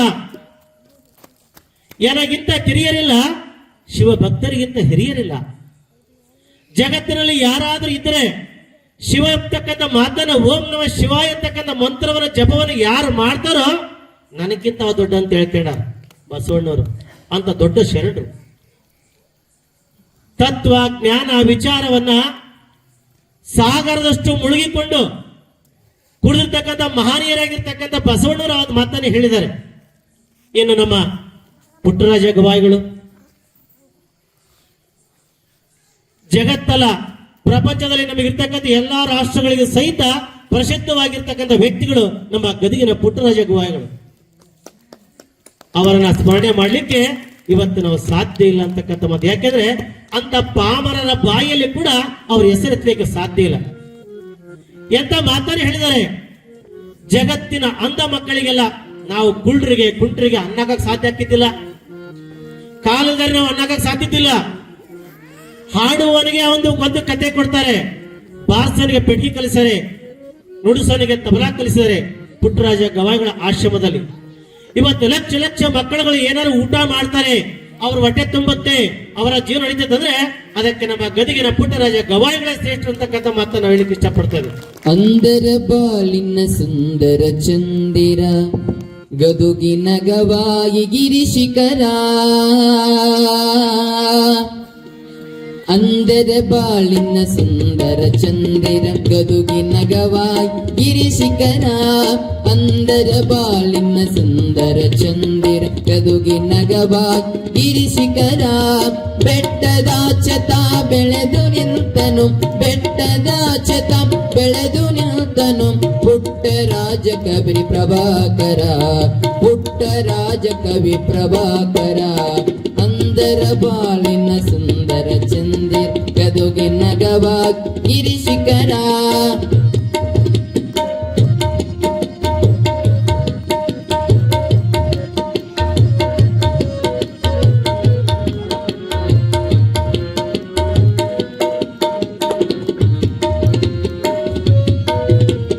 ಕಣ್ಣುಗಳಿದ್ದು ಇಲ್ಲದ ಹಾಗೆ ಬದುಕುತ್ತಿರುವುದು ಹಲವು ಜನ. ಕಣ್ಣುಗಳಿದ್ದು ಇಲ್ಲದ ಹಾಗೆ ಬದುಕುತ್ತಿರುವುದು ಹಲವು ಜನ. ಇರದೇ ಇದ್ದರು ಇದ್ದಂತಿಯರು ಸಾಧಕರಾಗಿ ಕೆಲವು ಜನ. ಇರದೇ ಇದ್ದರು ಇದ್ದಂತಿಯರು ಸಾಧಕರಾಗಿ ಕೆಲವು ಜನ. ಸಾಧಕರಾಗಿ ಕೆಲವು ಜನ, ಸಾಧಕರಾಗಿ ಕೆಲವು ಜನ.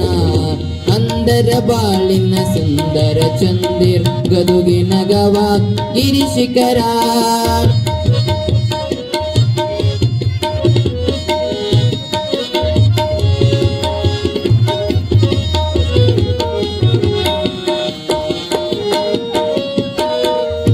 ಕಟ್ಟಿ ಬೆಳೆಸಿದ ಹುಟ್ಟು ಹಾಕಿದ ಗಾನ ಯೋಗಿಯು ಪರಲೋಕ ಕಟ್ಟಿ ಬೆಳೆಸಿದ ಹುಟ್ಟು ಹಾಕಿದ ಗಾನಯೋಗಿಯು ಸ್ವರಲೋಕ ಸಾವಿರ ಸಾವಿರ ಅಂದ ಮಕ್ಕಳಿಗೆ ಸಜ್ಜಾಯಿತು ಈ ಭೂಲೋಕ ಸಾವಿರ ಸಾವಿರ ಅಂದ ಮಕ್ಕಳಿಗೆ ಸಜ್ಜಾಯಿತು ಈ ಭೂಲೋಕ ಸಜ್ಜಾಯಿತು ಈ ಭೂಲೋಕ ಸಜ್ಜಾಯಿತು ಈ ಭೂಲೋಕ ಅಂದರ ಬಾಳಿನ ಸುಂದರ ಚಂದಿರ ಗದುಗಿನ ಗವಾಯಿ ಗಿರಿಶಿಖರ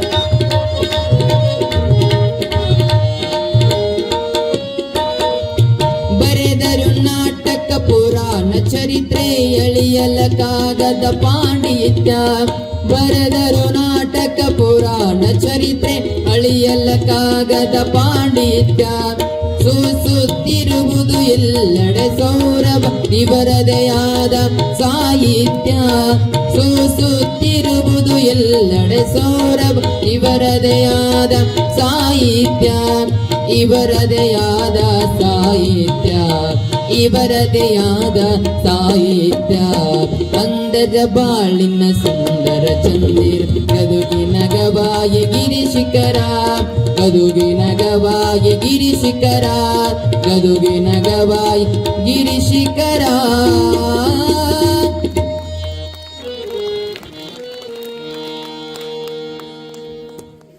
ಗದಗಿನ ಪುಟ್ಟರಾಜ ಗವಾಯಿಗಳ ಹಾಡನ್ನ ಕೇಳಿದಾಗ ಅನಿಸುತ್ತೆ ಹುಟ್ಟಿದರೆ ಹುಟ್ಟಬೇಕು ಅಂತ ಪುರುಷನಾಗಿ ಅಂತೇಳಿ. ಯಾಕೆಂದ್ರೆ ಇವತ್ತು ಲಕ್ಷ ಲಕ್ಷ ಜನರು ಇವತ್ತಲ್ಲಿ ಗದಗಿನ ಆಶ್ರಮದಲ್ಲಿ ಇವರೆಲ್ಲ ಅಲ್ಲೇ ಪಾಠ ಕಲ್ತಿರೋದು, ಇವರಲ್ಲೇ ಬೆಳೆದಿರೋದು. ಇಂಥ ಸಾವಿರ ಸಾವಿರ ವ್ಯಕ್ತಿಗಳನ್ನ, ಗಿಡಗಳನ್ನ, ಮರಗಳನ್ನ ಬೆಳೆಸಿದ್ದಾರೆ ಗದಗಿನ ಪುಟ್ಟರಾಜಗಳು. ಹಾಡುವುದಕ್ಕೆ ತಾನನ್ನ ಇಟ್ಟುಕೊಂಡು ಬಾರಿಸಿದ್ರು ಸಹಿತ ನೋಡಿ, ಕಟ್ಟಿಗೆಗೆ ಸಹಿತ ಜ್ಞಾನ ಇದೆ ಅಂತ ಅರ್ಥ. ಮನುಷ್ಯನಾಗಿ ಜ್ಞಾನ ಇಲ್ಲ ಅಂದ್ಮೇಲೆ ಕಟ್ಟಿಗೆ ಕೂಡ ಬಾರಿಸುವಂತ, ನುಡಿಯುವಂತ ಶಕ್ತಿಯನ್ನು ಪಡ್ಕೊಂಡತೆ ಅದು ಸಂಸ್ಕಾರಕ್ಕೆ. ಅಂತ ದಾನಮ್ಮ ಕೇಳಿದ್ದು ಏನಂದ್ರೆ, ಗುರುವಿನ ಸಂಸ್ಕಾರ ನನಗೆ ಕೊಡಬೇಕು, ಗುರುವಿನ ಸಂಸ್ಕಾರ ಪಡೆದುಕೊಂಡ್ರೆ ಆ ಗುರುವಿನ ಸಂಸ್ಕಾರದಿಂದ ನಾನು ಶಿವನನ್ನ ಕಾಣಬೇಕು ಅಂತಕ್ಕಂಥ ರೀತಿಯಲ್ಲಿ ದಾನಮ್ಮ ಬೇಡಿಕೊಂಡಾಗ ಆ ದಾನಮ್ಮ ಗುರುವಿನ ಅಪ್ಪಣೆಯಂತೆ ಪರಶಿವನ ಸೇವೆಯನ್ನು ಮಾಡಬೇಕು. ಆ ಪರಶಿವನನ್ನ ಕಾಣಬೇಕಾದ್ರೆ ನಾನು ಮೊದಲು ಜಂಗಮರ ಸೇವೆಯನ್ನು ಮಾಡಬೇಕು, ಜಂಗಮರ ಪಾದೋದಕವನ್ನು ಸ್ವೀಕರಿಸಬೇಕು. ಜಂಗಮರ ಪಾದೋದಕ ಸ್ವೀಕರಿಸಿದ ನಂತರ ನನಗೆ ಮುಕ್ತಿ ಸಿಗುವುದು ಮತ್ತು ಮುಂದೆ ನಾನು ಶಿವನನ್ನು ಕಾಣಲಿಕ್ಕೆ ಬಹಳ ಯೋಗ್ಯಳಾಗ್ತೀನಿ ಅಂತಕ್ಕಂಥ ಮಾತನ್ನ ಆ ಶಿವಶರಣೆಯಾಗಿರ್ತಕ್ಕಂಥ ದಾನಮ್ಮ ದೇವಿಯು ನೆನೆಸ್ಕೊಳ್ತಾಳೆ. ಇನ್ನು ನಮ್ಮ ಜೊತೆಲಿ ತೆಗೆದ ತಬಲಾಜಿಯವರು, ಅದು ತಬಲಾ, ಅದು ಮೊದಲು ಪ್ರಾಣಿಯ ಚರ್ಮವಾಗಿದ್ರೆ ಅದನ್ನ ನಾವು ಮುಟ್ಟೋದಿಲ್ಲ ನೋಡಿ. ಮೊದಲು ಪ್ರಾಣಿಯ ಚರ್ಮವಾಗಿರ್ತದೆ, ಅದನ್ನು ಮುಟ್ಟಲ್ಲ. ಅದನ್ನ ಕ್ಲೀನ್ ಆಗಿ ತೆಗೆದು ಅದವನ್ನ ಮಾಡಿ ಅದನ್ನ ಕಟ್ಟಿದರೆ ಅದು ನುಡಿತದೆ. ಅಕ್ಷರ ನುಡಿಸುವಂತ ಶಕ್ತಿ ಇವತ್ತು ಚರ್ಮಕ್ಕೂ ಕೂಡ ಇತ್ತು.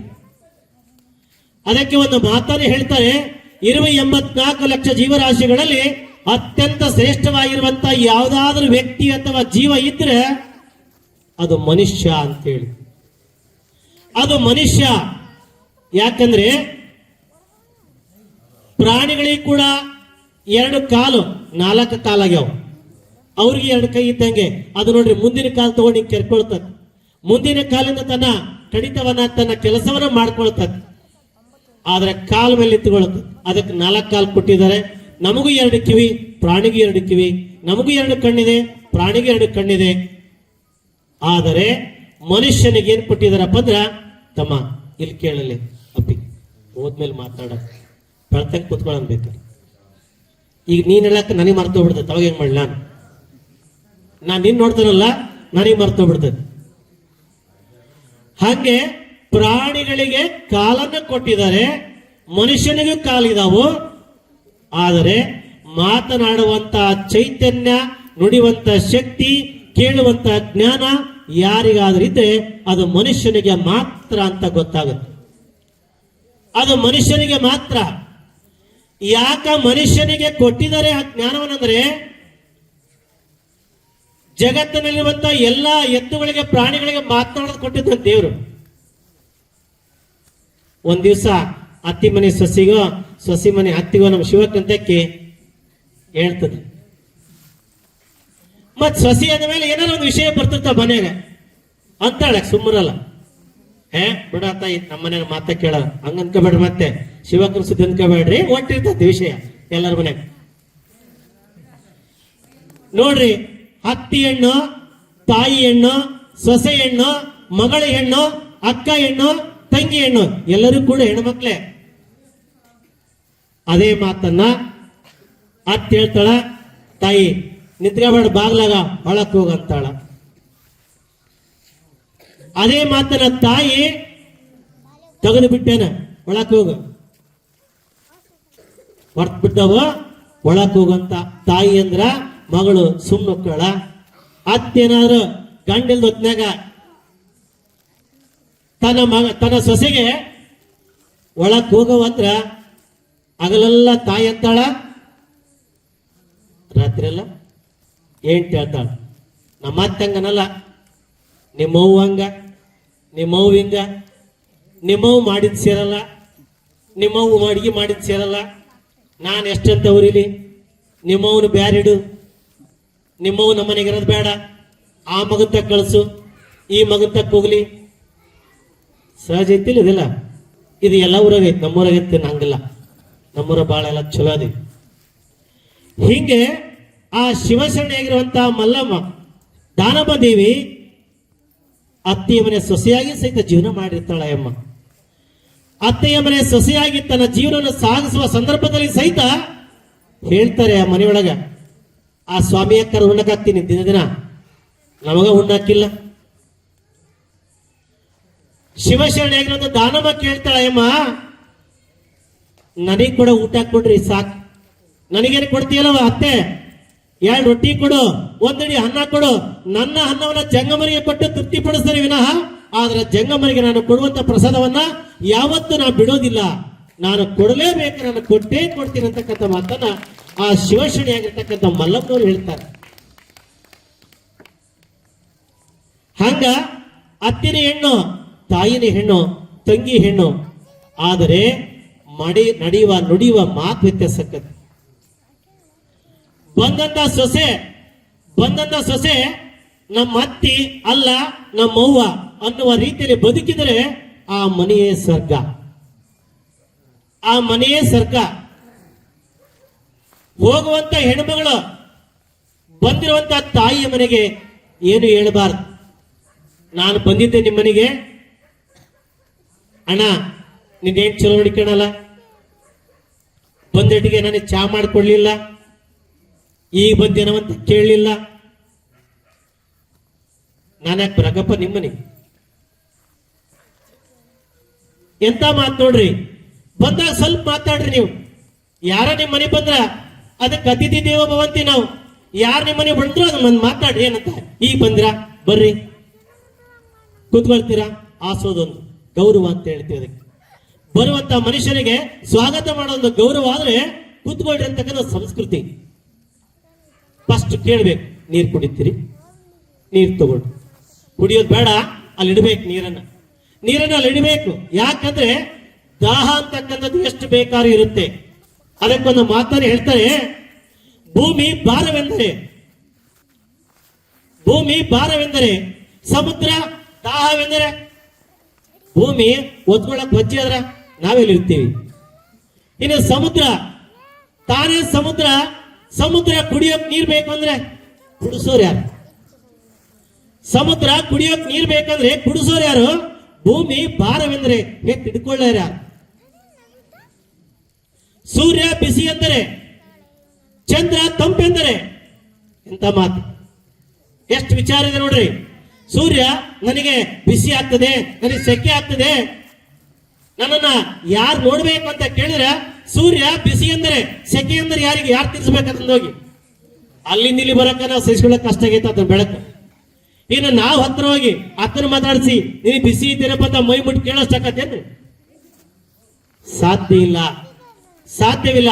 ಅದಕ್ಕೆ ಹೇಳ್ತಾರೆ, ಭೂಮಿ ಭಾರವೆಂದರೆ, ಕಡಲು ದಾಹ ಎಂದರೆ, ಆಕಾಶ ಭಾರವೆಂದರೆ, ಸೂರ್ಯ ಬಿಸಿ ಎಂದರೆ, ಚಂದ್ರ ತಂಪಂದ್ರೆ ನಾವು ಕುಂತೀವಿ ಆನಂದವಾಗಿ ಚಂದ್ರವನ್ನು ನೋಡ್ಕೊಂಡ್ರೆ ಬೆಳದಿಂಗಳ ಬೆಳಕು ಚಂದ ಕುತ್ಕೊಂಡು ನಾವು ಆರಿಸ್ಕೊಳ್ತಾ ಕುತ್ಕೊಂಡಿದ್ವಿ, ಆನಂದ ಇದೆ. ಆ ಚಂದ್ರನ ತಂಪು ಅಂದ್ಬಿಟ್ರೆ, ಹುಟ್ಟಿದ ಚಂದ್ರ ತಂಪು ಅಂದ್ಬಿಟ್ರೆ ಅದನ್ನ ಬಿಸಿ ಮಾಡೋರು ಯಾರು, ಅದನ್ನ ಸುಧಾರಿಸ್ಕೊಳ್ಳೋರು ಯಾರು? ಹಾಗೆ ಆ ಶಿವಶರಣೆಯಾಗಿರ್ತಕ್ಕಂಥ ದಾನಮ್ಮನವರು ತಮ್ಮ ಮನೆತನದಲ್ಲಿ ಬರುವಂತ ಕಷ್ಟಗಳನ್ನ, ನೋವುಗಳನ್ನ ನಿವಾರಿಸಿಕೊಂಡು ಅದರ ಜೊತೆಯಲ್ಲಿ ತನ್ನ ಒಂದು ಜೀವನವನ್ನು ಮಾಡ್ಕೊಂತ ಬರ್ತಾ ಇದ್ದಾಳೆ ಅಂತ ಹೇಳ್ತಕ್ಕಂಥ ಮಾತು.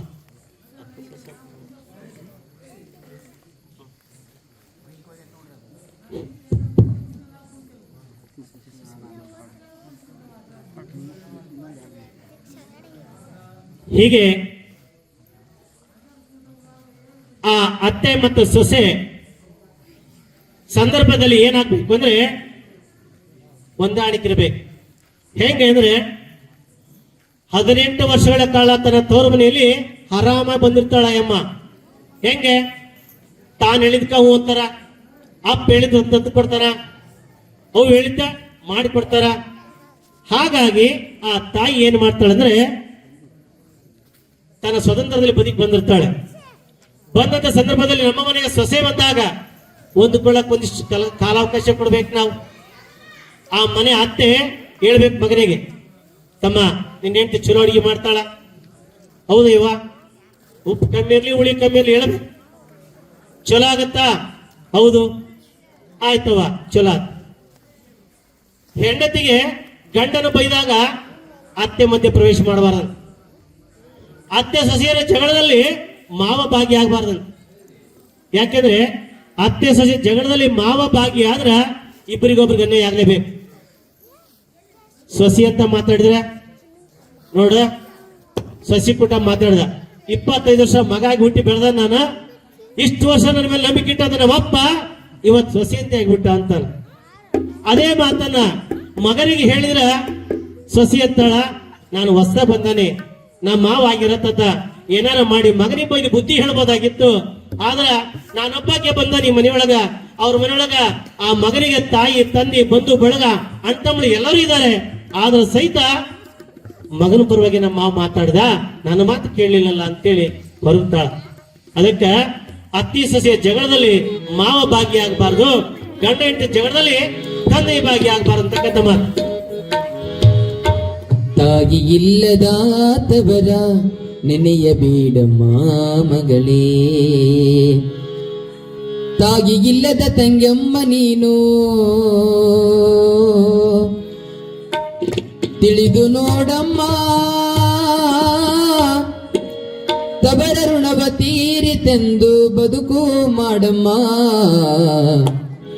ತಾಯಿ ಇಲ್ಲದ ತವರ ನೆನೆಯಬೇಡಮ್ಮ ಮಗಳೇ, ತಾಯಿ ಇಲ್ಲದ ತವರ ನೆನೆಯಬೇಡಮ್ಮ ಮಗಳೇ, ತಾಯಿ ಇಲ್ಲದ. ಶಿವಶರಣೆ ಗುಡ್ಡಾಪುರ ದಾನಮ್ಮ ನಿತ್ಯದಲ್ಲಿ ಸಹಿತ ಗುರು ಸೇವೆಯೇ ಗುರಿ ಆಯಮ್ಮನ್. ಏನಾದ್ರೂ ಹೇಳ್ಬೇಕು ಅಂದ್ರೆ ಸಹಿತ ಆ ವಸ್ತುವನ್ನು ಕರೆಯುವ ಮೊದಲು ಶಿವ ಶಿವ ಅಪ್ಪ ಜಂಗಮರು ಬಂದಾರೆ, ಅಪ್ಪ ಅವರು ಬಂದಾರ, ಅಜ್ಜವರು ಬಂದ. ಯಾವುದೇ PhD ಮಾಡಕ್ ಹೋಗೋದಿಲ್ಲ, ಆಗತ್ತೆ ಅಂತ ಶಾಸ್ತ್ರ ಆಗೋದಿಲ್ಲ. ಮೊದಲ ಮಗು ಆಡುತ್ತೆ, ಬೆಳೆಯುತ್ತೆ, ಪ್ರಾಥಮಿಕಂತರ ಶಿಕ್ಷಣ ಮುಗಿಸಿಕೊಂಡು ದೊಡ್ಡವನಾದ ಮೇಲೆ ಅವ ದೊಡ್ಡ, ಯಾರಿಗೂ ಕೂಡ ಹಣದ ಅವಶ್ಯಕತೆ ಇರಲಿಲ್ಲ. ಅದರ ಸಂಬಂಧದ ವಿಷಯ ದೂರ ಆಗ್ತಾ ಹೋಯ್ತು. ತಾಯಿ ಕಣ್ಣೀರಾಗಿ ಕೇಳ್ತಾಳೆ, ರೀ ಮಗನೊಂಚೂರು ಬಂದು ಹೋಗಿ ಕೇಳ್ರಿ. ಇಲ್ಲ ಕಣೆ, ಬರಕ್ಕೆ ಟೈಮ್ ಇಲ್ಲಂತೆ, ಕೆಲಸ ಮಾಡ್ತಾನೆ, ಬದುಕಿ ಹೋಗ್ತಾನೆ, ಅವನೇ ನೌಕರಿ ಆಫೀಸ್ಗೆ ಹೋಗ್ಬೇಕಂತೆ, ಬರಕ್ಕಾಗಲ್ಲ. ಇಲ್ಲ ರೀ, ಬಾಳ ನೋಡಂಗಾಗೈತೆ ನನ್ನ ಮಗನ್ನ, ಸ್ವಲ್ಪ ಬಂದು ಹೋಗಿ ಕೇಳ್ರಿ. ತಾಯಿ ಎದುರಿಗೆ ಆ ಮಗನಿಗೆ ಫೋನ್ ಮಾಡಿದ ತಂದೆ ಫೋನ್ ಮಾಡಿದ್ರೆ ಹೇಳ್ತಾನೆ ಮಗನಿಗೆ, ಅಪ್ಪ ಅಮ್ಮ ನಿಮ್ಮ ಅಮ್ಮ ನೋಡ್ಬೇಕಂತೆ, ಬಂದೋಗು. ಇಲ್ಲಪ್ಪ ಬರಕ್ಕಾಗಲ್ಲ, ಇವತ್ತು ಆಫೀಸ್ನಾಗ ಬಹಳ ಅರ್ಜೆಂಟ್ ಕೆಲಸದ, ನನಗೆ ಪುರ್ಸತ್ತಿಲ್ಲ, ಇವತ್ತು ಬಹಳ ವಜ್ಜೆ ಐತಿ, ನನಗೆ ಬರಕ್ ಹೋಗೋದಿಲ್ಲ. ಎಂದು ಬರ್ತೀಯಪ್ಪ? ನಾನು ನೋಡ್ಕೊಂಡು ಬರ್ತೀನಿ ಬಿಡು. ವರ್ಷ ಆಯ್ತು, 2 ವರ್ಷ ಆಯ್ತು, 3 ವರ್ಷ ಆಯ್ತು, ಬರ್ಲಿಲ್ಲ. ಮಗ ಅಮೆರಿಕದಲ್ಲಿ, ತಾಯಿ ಭಾರತದಲ್ಲಿ, ಮಗನಿಗೆ ಬರ್ಲಿಕ್ಕೆ ಸಮಯ ಆಗ್ಲಿಲ್ಲ. ಅದಕ್ಕ ಆ ತಂದೆ ಏನು ಮಾಡಿದ, ಮಗನ ಮೇಲೆ ಕೋರ್ಟ್ಗೆ ಹೋದ. ಏನಂತ? ನನ್ನ ಮಗ ನನಗೆ ತಿಂಗಳಿಗೆ 1 ಆವರ್ತಿ ನನ್ನ ಜೀವನಾಂಶವನ್ನು ಕೊಡಬೇಕು ಅಂತೇಳಿ ಕೋರ್ಟ್ಗೆ ಹಾಕಿದ. ಎಷ್ಟು ವಿಚಿತ್ರ! ನಡೀತಾ ಬಂತು 1 ತಿಂಗಳಾಯ್ತು, 2 ತಿಂಗಳಾಯ್ತು, ನಡೀತಾ ಬಂತು. ವಾಯ್ದೆ ಬಂದಾಗ ಆ ಮಗನಿಗೆ ತಂದೆಗೆ ಕೂಡ ಒಂದು ಎದುರ ಬದರ ಸಮಯ ಬಂತು. ಕೂತ್ಕೊಂಡಾಗ ಅವಾಗ ಕೇಳ್ತಿರು, ನೋಡಪ್ಪ, ನಿಮ್ಮ ತಂದೆಗೆ ಪ್ರತಿ ತಿಂಗಳು ನೀನು 500 ರೂಪಾಯಿ ಕೊಡಬೇಕಂತೆ. ಆಯ್ತು ಸರ್, ಕೊಡ್ತೀನಿ. ಅದ್ರ ಜೊತೆ ಒಂದು ಬೇಡಿಕೆ ಇಟ್ಟಿದ್ದ ತಂದೆ. ಏನು? ಹಣವನ್ನ ಪೋಸ್ಟ್ ಮುಖಾಂತರ ಆಗಲಿ, ಫೋನ್ ಪೇ ಮುಖಾಂತರವಾಗಲಿ, ಕೈಯಲ್ಲಾಗಲಿ ಯಾರ ಕೈಯಿಂದ ಕಳಿಸೋಂಗಿಲ್ಲ, ಸ್ವತಃ ನನ್ನ ಮಗನೇ ಬಂದು ನಮ್ಮ ಮನೆಗೆ ಹಣವನ್ನ ಕೊಡಬೇಕು ಅಂತೇಳಿ ಆ ತಂದೆ ಷರತ್ತನ್ನು ಹಾಕೊಂಡಿದ್ದ. ಅಂತ ಸಂದರ್ಭದಲ್ಲಿ ಅವಾಗ ಜಡ್ಜು ತೀರ್ಮಾನವನ್ನು ಕೊಟ್ಟ, ಹೌದು, ನಿನ್ನ ತಂದೆ ಕೇಳುವಂತ ವಿಚಾರ ಸರಿ ಇದೆ. ನೀನು ಪ್ರತಿ ತಿಂಗಳು ನಿಮ್ಮ ತಂದೆಯ ಮನೆಗೆ ಹೋಗ್ಬಿಟ್ಟೆ ಹಣವನ್ನು ತಲುಪಿಸಬೇಕಂತೇಳಿ ಜಡ್ಜ್ಮೆಂಟ್ ಬರೆದು ಬಿಟ್ಟುಬಿಡ್ತಾನೆ. ಇಟ್ಟಾಕ್ಷಣ ಆ ಜಡ್ಜ್ ಕೆಳಗಡೆ ಇಳಿದು ಕೋಣೆಗೆ ಹೋಗ್ತಾರಲ್ಲ, ಪರ್ಸನಲ್ ಕೋಣೆ ಇರುತ್ತವ್ರು, ಅಲ್ಲಿ ಕುಳಿತುಕೊಂಡು ಯಜಮಾನ ಕರೆಸ್ತವ್ರ. ಸರ್, ನಿಮ್ಮ ಕಡೆ 100 ಕೋಟಿ ರೂಪಾಯಿ ಇದೆ, ನಿಮ್ಮ ಮಗನ ಕಡೆ 100 ಕೋಟಿ ದುಡ್ಡಿದೆ, ಆದರೆ ಯಾಕೆ 500 ರೂಪಾಯಿ ಬೇಕು ಅಂತ ಕೇಳ್ತಾ ಇದ್ದೀರಾ? ಇಲ್ಲ ಬಿಡ್ರಿ, ಏನೋ ನನಗೆ ಅಷ್ಟು ಬೇಕಾಗಿತ್ತು, ಅಷ್ಟು ಕೇಳೀನಿ. ಅಲ್ಲ, ನಿಮ್ಮ ಮಗನ ಹತ್ರ ಒಂದು 10 ಕೋಟಿ ಕೇಳ್ಬೋದಾಗಿತ್ತಲ್ಲ. ಇಲ್ಲ, ನನಗೆ ಅಷ್ಟು ಅವಶ್ಯಕತೆ ಇಲ್ಲ, ನನಗೆ ಬೇಕಾಗಿದ್ದು ಮಾತ್ರ 500 ರೂಪಾಯಿ, ಅದು ನನ್ನ ಮಗ ತಂದು ಕೊಡಬೇಕು ಅಂತ ಕೇಳಿದ್ರೆ, ಹೌದಾ, ಇದರ ಅರ್ಥವೇನು? ಜಡ್ಜ್ ಕೆಳ ಬಂದು ಕೇಳಿದಂತೆ, ಇಲ್ಲ, ನನ್ನ ಹೆಂಡತಿ ತನ್ನ ಮಗನನ್ನು ನೋಡ್ಬೇಕಂತಕ್ಕಂಥ ರೀತಿಯಲ್ಲಿ ನಿತ್ಯದಲ್ಲಿ ಅಳುತ್ತಾ ಇದ್ದಾಳೆ, ಗೋಳಾಡ್ತಾ ಇದ್ದಾಳೆ. ಆಕೆಗೆ ಮಗನ ಮುಖ ನೋಡ್ಬೇಕ ವಿನಃ ದುಡ್ಡಿನ ಅವಶ್ಯಕತೆ ನಮಗಿಲ್ಲ ಅಂತಕ್ಕಂಥ ಮಾತನ್ನ ಆ ತಂದೆ ಹೇಳಿದ ತಕ್ಷಣಕ್ಕ ಆ ಜಡ್ಜ್ 10 ದಿನ ರಜೆ ಆಗ್ತಾನೆ ತನ್ನ ತಂದೆಗಾಗಿನೇ ಆ ಚಕ ಲೆಟರ್ನ ಬರೆದು ಅಲ್ಲಿ ಇಟ್ಟು ತಂದೆಗೆ ಫೋನ್ ಮಾಡ್ತಾರೆ. ಏನಂತ? ಅಪ್ಪ ಎಲ್ಲಿದೀಯಾ? ಯಾಕಪ್ಪ? ಮನೆಯೊಳಗೆ ಕೂತ್ಕೊಂಡಿ. ಹೌದಾ? ಅಪ್ಪ ಬರುವಾಗ ಏನ್ ತರ್ಲಿ?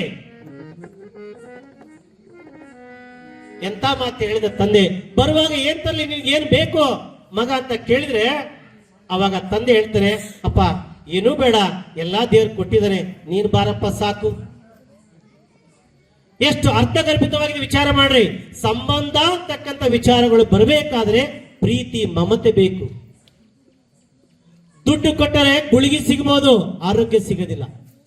ದುಡ್ಡು ಕೊಟ್ಟರೆ ಭೇಟಿ ಸಿಗಬಹುದು, ಮಲ್ಕೊಳ್ಳಕ ತಡಿ ಸಿಗಬಹುದು, ದಪ್ಪಂದು ನಿದ್ದೆ ಸಿಗೋದಿಲ್ಲ. ದುಡ್ಡು ಕೊಟ್ಟರೆ ನಿದ್ದೆ ನಾವಾಗೆ ತಂದ್ಕೋಬೇಕು.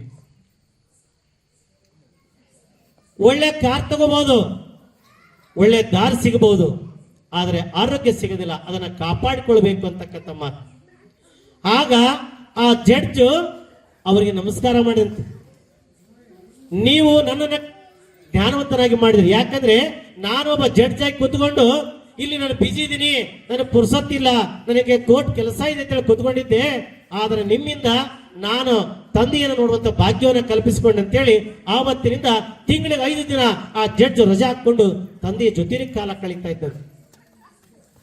ಹೀಗೆ ಈ ಸಂಬಂಧಗಳು ಉಳಿಬೇಕಾದ್ರೆ ನಿಮ್ಮೆಲ್ಲ ಮನಸ್ಥಿತಿ ಹೆಂಗಿರ್ಬೇಕಂದ್ರೆ ಪ್ರಶಾಂತವಾಗಿರ್ಬೇಕು, ಶಾಂತವಾಗಿರ್ಬೇಕು, ಹಾಗೂ ನಮ್ರತಿರ್ಬೇಕು. ಹಣ ಎಷ್ಟೇ ಇದ್ರೂ ಸಹಿತ ಊಟ ಮಾಡಕ್ ಬರೋದಿಲ್ಲ. ತಟ್ಟೆ ಬಂಗಾರದ್ದು, ಚಮಚ ಬಂಗಾರದ್ದು, ಆದ್ರೆ ಅನ್ನ ಅಕ್ಕಿದೆ ಬೇಕು. ಯಾಕಂದ್ರೆ ಬಂಗಾರದ ಅಕ್ಕಿ ಇವತ್ತು ಯಾರು ಮಾಡಿಲ್ಲ, ಬಂಗಾರದ ಅಕ್ಕಿ ಯಾರು ಪ್ರಸಾದವನ್ನು ಮಾಡಿಲ್ಲ ಇವತ್ತುವರೆಗೂ. ಇಲ್ಲಿ 2 ಬೇಜಾರಾಗಬಾರ್ದು. ಯಾವುದು? ಒಂದು ಜೋಳ, ಇನ್ನೊಂದು ಬೇಳೆ.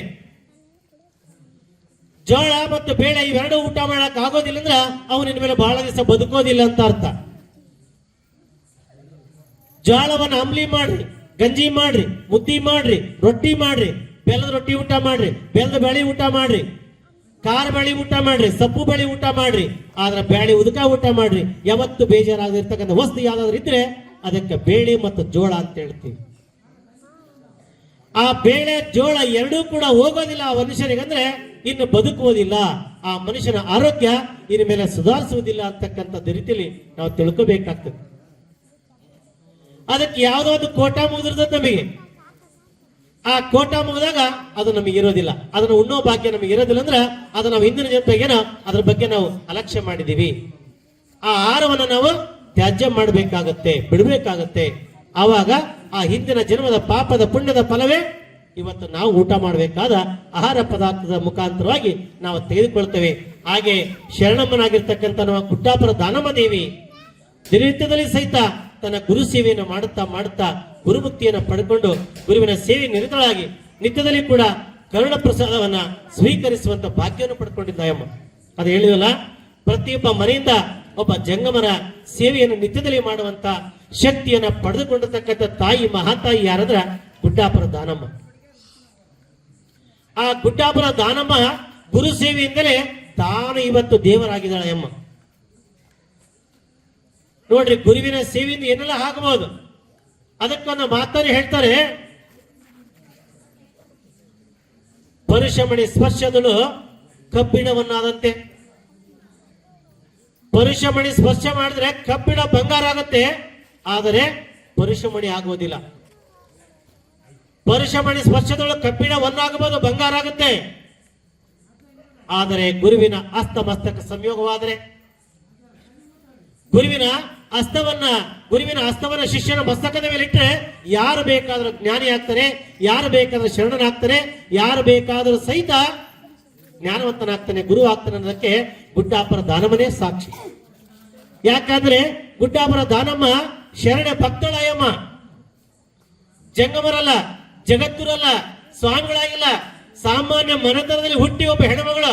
ಹೆಂಗೆ ಇವತ್ತು ಬಾಳಿ ಮಾಡ್ತಿರೋ, ನೀವ್ ಹೆಂಗ ನಿಮ್ಮ ಮನೆ ಕೆಲಸ ಕಾರ್ಯ ಮಾಡ್ಕೊಂಡು ಹೆಂಗ ಜೀವನ ಮಾಡ್ತಿರೋ ಆ ರೀತಿಯಲ್ಲಿ ಬೆಳೆದು ಬಂದಂತ ಹೆಣ್ಮಗಳು ತನ್ನದೇ ಆಗಿರ್ತಕ್ಕಂಥ ಗುರುವಿನ ಸೇವೆಯಿಂದ ಅನಂತ ರೀತಿಯ ಶಕ್ತಿಯನ್ನ ಹಾಗೂ ಜಗತ್ ಕಲ್ಯಾಣ ಮಾಡುವಂತ ಶಕ್ತಿಯನ್ನ ಪಡ್ಕೊಂಡಿರ್ತಕ್ಕಂಥ ತಾಯಿ ಯಾರಂದ್ರೆ ಆಕೆ ಗುಡ್ಡಾಪುರ ದಾನಮ್ಮ ಅಂತಕ್ಕಂಥ ಮಾತು.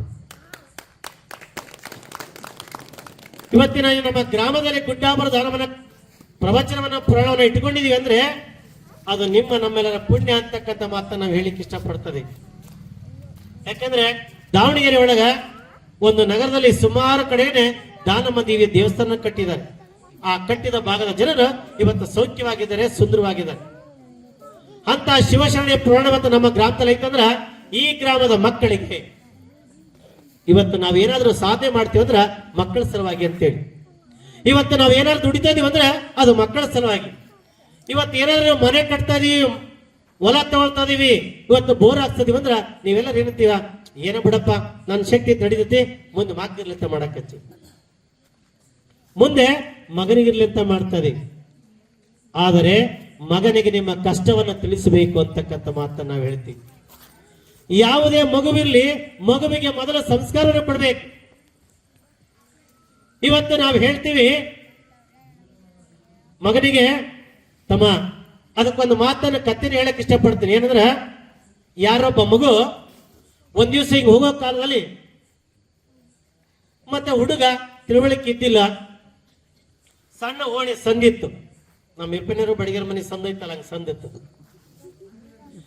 ಆ ಸಂದಿನಲ್ಲಿ ಒಬ್ಬ ಹೆಣ್ಮಗಳು ಏನ್ ಮಾಡ್ತಿದ್ಲು, ಶಿವಕ್ಕಂತಕ್ಕಿ ಹಣ್ಣು ಹೊತ್ಕೊಂಡು ಮಾರಾಕೊಂಡಿದ್ಲ. ಮಾವಿನಹಣ್ಣು ಮಾರಾಕೊಂಡಾಗ ಏನಾಯ್ತಂದ್ರ ಆ ಮಗುವಿಗೆ ಗೊತ್ತಿರ್ಲಿಲ್ಲ, ಒಂದು ಹಣ್ಣು ತಕೊಂಡ್ಬಿಡ್ತು. ನೋಡ್ರಿ, ಒಬ್ಬ ತಾಯಿ ಕೊಡುವ ಸಂಸ್ಕಾರ ಅನ್ನೋದು ಎಷ್ಟು ದೊಡ್ಡದಕ್ಕಂತ ವಿಚಾರ ಮಾಡ್ಕೊಳ್ರಿ.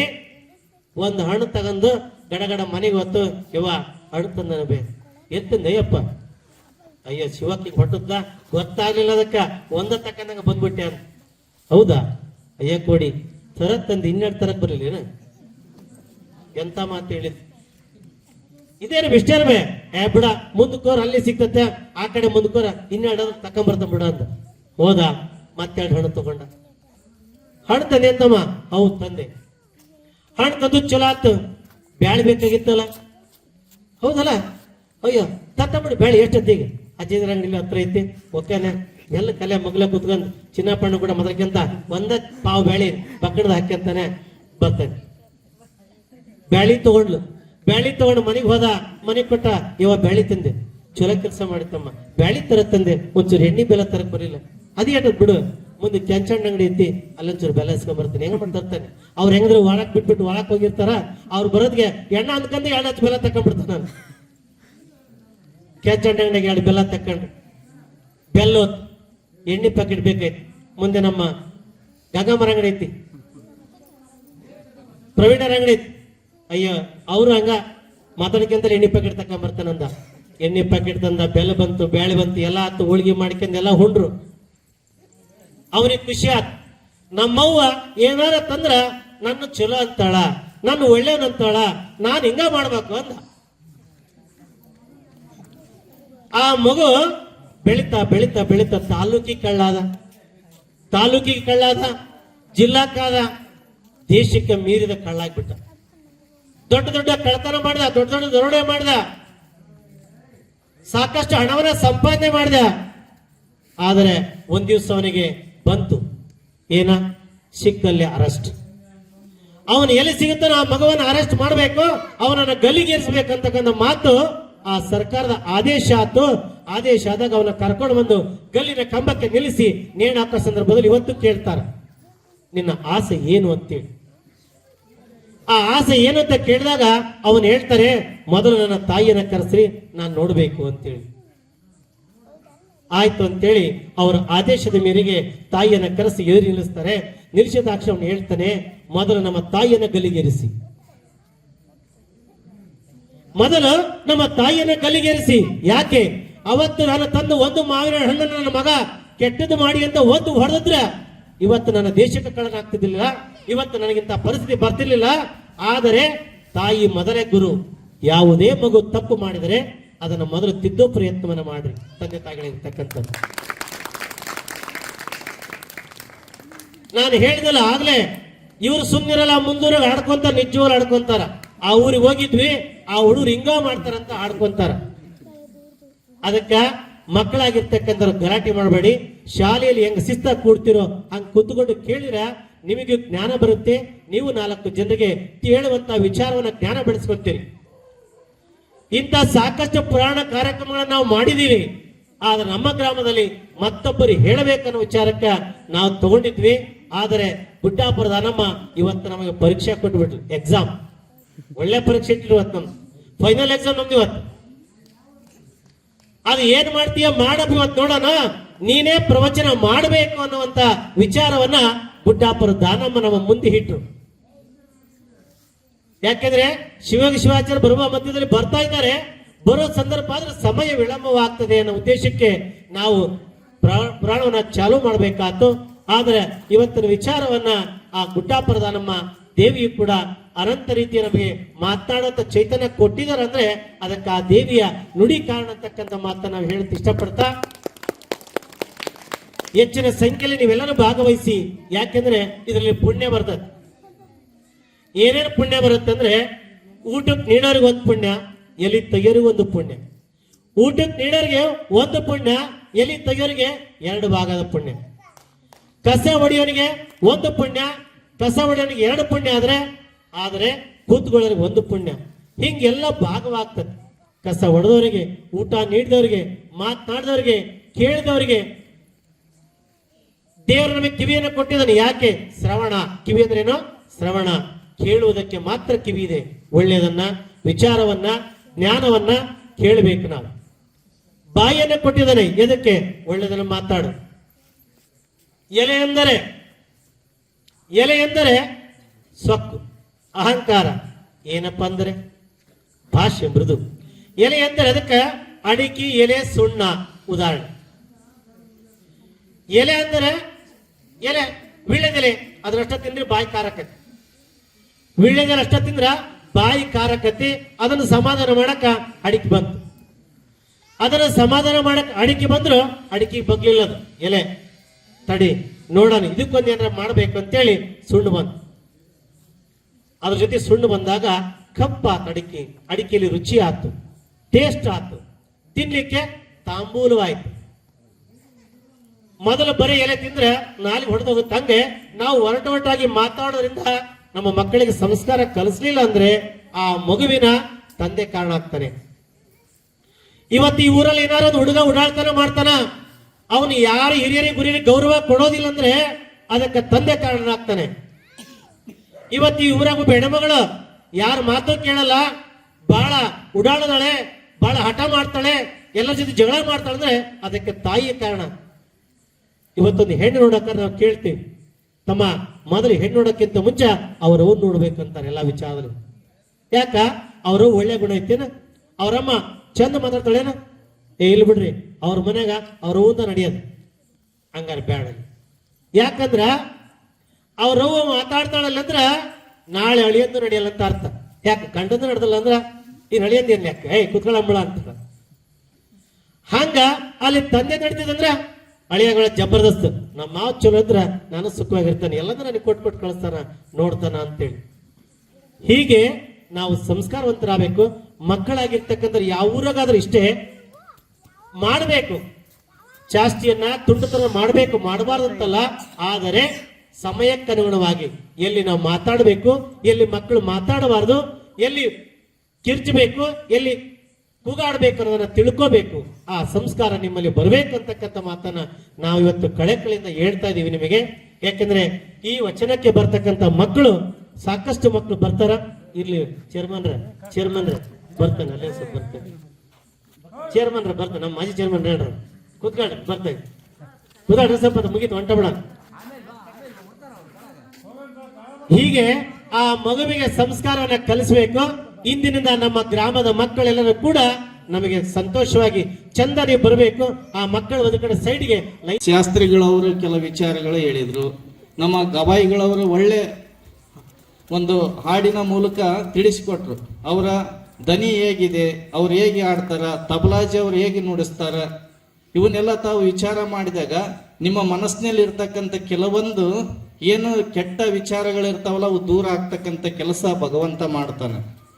ಹಾಗಾಗಿ ಇವತ್ತು ಒಂದು ನಿಚ್ಚವನಹಳ್ಳಿ ಗ್ರಾಮದಲ್ಲಿ ಹಾಲಸ್ವಾಮಿಗಳ ಪರಂಪರೆಯಿಂದ ಪ್ರತಿ ವರ್ಷ ರಥೋತ್ಸವ, ಮುಳ್ಳಗದ್ದಿಗೆ ಕಾರ್ಯಕ್ರಮ, ಅನೇಕ ಧಾರ್ಮಿಕ ಕಾರ್ಯಕ್ರಮ ನಮ್ಮ ಹಾಲ ಮಹಾಸ್ವಾಮಿಗಳವರು ನಡೆಸಿಕೊಂಡು ಬಂದಿದ್ದಾರೆ. ಇದು ಧಾರ್ಮಿಕ ಕಾರ್ಯಕ್ರಮ. ನಿಮ್ಮ ಗ್ರಾಮದಲ್ಲಿ ನಡೆಯುವಂಥ ಕಾರ್ಯಕ್ರಮಕ್ಕೆ ಗ್ರಾಮಸ್ಥರು ಬಹಳಷ್ಟು ಸಹಕಾರ ಕೊಡುವಂಥ ಕೆಲಸ ಮಾಡಬೇಕಾಗಿದೆ. ಇಂಥ ಒಂದು ಪುರಾಣ ಕಾರ್ಯಕ್ರಮಕ್ಕೆ ಈ ಒಂದು ಜಾಗ ಇದೆಯಲ್ಲ ಇಡಿಸಬಾರ್ದು, ಅಷ್ಟು ಜನ ಸೇರ್ಬೇಕಾಗುತ್ತೆ.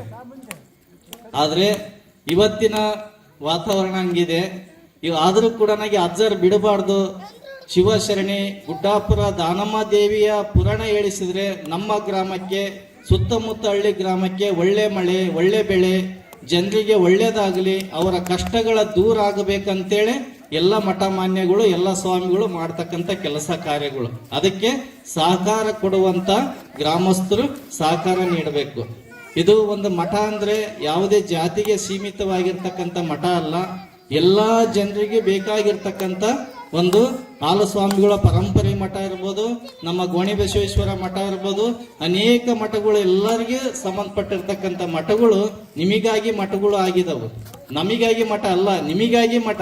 ನಿಮ್ಮನ್ನ ಬೆಳೆಸ್ಲಿಕ್ಕೆ, ನಿಮ್ಮನ್ನ ಒಳ್ಳೆ ದಾರಿಗೆ ತಗೊಂಡು ಹೋಗ್ಲಿಕ್ಕೆ, ಒಳ್ಳೆ ವಿಚಾರಗಳನ್ನ ತಿಳಿಸ್ಲಿಕ್ಕೆ ಮಾತ್ರ ಮಠ ಮಾನ್ಯಗಳು ನಿಮಗಾಗಿನೇ ನಿಂತಿದ್ದವು. ನಿಮ್ಮಲಿಂದ ಮಠ ಮಾನ್ಯಗಳು ಬೆಳೆದಿರ್ತಕ್ಕಂಥವು. ನೀವು ಕೊಟ್ಟಂತ ದವಸ ಧಾನ್ಯ ಇರ್ಬೋದು, ದೇಣಿಗೆ ಇರ್ಬೋದು, ಅದರ ಮೂಲಕ ಜಾತ್ರೆ ಕಾರ್ಯಕ್ರಮ, ಪುರಾಣ ಕಾರ್ಯಕ್ರಮ, ಅನೇಕ ಮಠದ ಕಾರ್ಯಕ್ರಮಗಳು ನಡೆಸಿಕೊಂಡು ಬಂದಿರತಕ್ಕಂಥವು ತಾವೆಲ್ಲ ನೋಡ್ತಿದ್ದೀರಿ. ಇವತ್ತು ನಿಮ್ಮ ಸಹಕಾರ ಬಹಳ ದೊಡ್ಡದಾಗಿದೆ.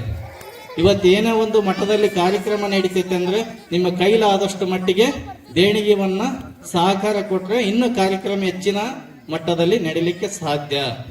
ಇವತ್ತು ಗುಡ್ಡಾಪುರ ದಾನಮ್ಮ ಅಂದ್ರೆ ಅವರು ಬಹಳಷ್ಟು ನಿಷ್ಠೆ ತಪಸ್ಸು ಮಾಡಿರ್ತಕ್ಕಂಥ ಒಬ್ಬ ಶಿವಶರಣಿ.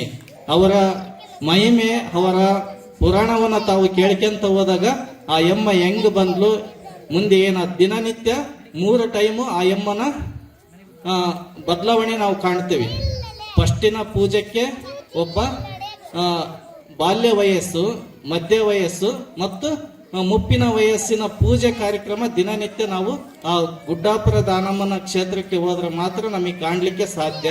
ಆ ಎಮ್ಮಗೆ ಹೋಳಿಗೆ ಎಡೆ ಮಾಡ್ತಕ್ಕಂಥ ಪದ್ಧತಿ ಇದೆ. ಈಗ ಕೂಡ ತಾವೆಲ್ಲರೂ ನೋಡ್ಬೇಕಂದ್ರೆ ನಮ್ಮ ಕರ್ನಾಟಕ ಲಾಸ್ಟ್ ಬೌಂಡ್ರಿಯಲ್ಲಿ ಇರ್ತಕ್ಕಂಥ ಮಠ ಅದು.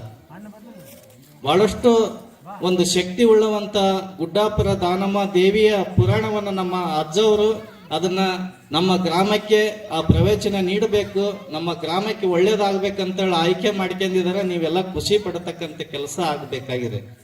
ಇವತ್ತು ಅನೇಕ ಎಲ್ಲಾ ಜನಾಂಗದವರಿದ್ರು ಕೂಡ ಒಂದೇ ಭಾವನೆಯಲ್ಲಿ ಗ್ರಾಮದಲ್ಲಿ ಇರ್ತಕ್ಕಂಥ ಕೆಲಸ ಆಗಬೇಕಾಗಿದೆ. ಇವತ್ತು ನಮ್ಮಲ್ಲಿ ಇರ್ತಕ್ಕಂಥ ಏನೇ ಕೆಟ್ಟ ವಿಚಾರಗಳಿರ್ಬೋದು, ನಾವು ಕಲ್ತಿರ್ತಕ್ಕಂಥ ತಲಬುಗಳು ಇರ್ಬೋದು, ಅವನ್ನ ದೂರ ಮಾಡ್ತಕ್ಕಂಥ ಕೆಲಸ ತಾವೆಲ್ಲರೂ ಮಾಡಬೇಕಾಗಿದೆ.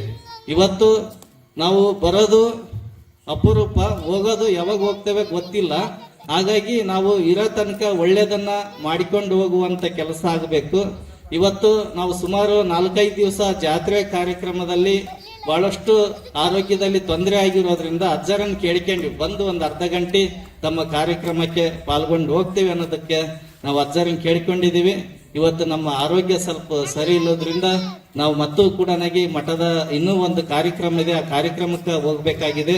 ಹಾಗಾಗಿ ಅಜ್ಜರಲ್ಲಿ ಇನ್ನೂ ಹೆಚ್ಚಿನ ಮಟ್ಟದಲ್ಲಿ ಕಾರ್ಯಕ್ರಮ ನಡೆಸಬೇಕು. ಒಂದು ದೊಡ್ಡದು ಅದ್ಭುತವಾದಂತ ಕಾರ್ಯಕ್ರಮ ಮಾಡಿದ್ರು, ಆ ಕಾರ್ಯಕ್ರಮಕ್ಕೂ ಕೂಡ ನಾವು ಬಂದಿದ್ವಿ. ಅಜ್ಜವರು ಬಹಳಷ್ಟು ಶ್ರಮ ಪಡ್ತಿದ್ದಾರೆ. ನಿಷ್ಠೆ, ಕಾಯಕ, ಪೂಜೆ, ಜನರಿಗೆ ಕೊಡ್ತಕ್ಕಂತ ವಿಚಾರಗಳು ಬಹಳ ಚಲೋ ಇದೆ. ಅಜ್ಜರು ಈ ಗ್ರಾಮವನ್ನ ಬೆಳೆಸುವಂತ ಕೆಲಸ ಮಾಡ್ತಾ ಇದ್ದಾರೆ. ಅದಕ್ಕೆಲ್ಲ ಗ್ರಾಮಸ್ಥರು ಸಹಕಾರ ನೀಡಬೇಕು. ನಮ್ಮ ಗವಾಯಿಗಳವರು, ತಬಲಾಜಿ ಅವರು, ಶಾಸ್ತ್ರಿಗಳವರು ಈ ಒಂದು ಕಾರ್ಯಕ್ರಮ ಇನ್ನೂ ಯಶಸ್ವಿ ಮಾಡ್ಲಿ ಅನ್ನತಕ್ಕಂಥ ಮಾತನ್ನ ಹೇಳಿ ಈ ಗ್ರಾಮಕ್ಕೆ ಒಳ್ಳೇದಾಗಲಿ. ನಮ್ಮ ಅಜ್ಜರು ಮಾಡ್ತಕ್ಕಂಥ ಕೆಲಸ ಕಾರ್ಯಗಳ ಮೂಲಕ ನಿಮ್ಮ ಗ್ರಾಮಕ್ಕೆ ಮಳೆ ಬೆಳೆ ಎಲ್ಲರಿಗೂ ಒಳ್ಳೇದಾಗಲಿ ಅನ್ನತಕ್ಕಂಥ ಮಾತನ್ನ ಹೇಳಿ ನಮ್ಮ ಮಾತುಗಳಿಗೆ ವಿರಾಮ ಕೊಡುತ್ತೆ.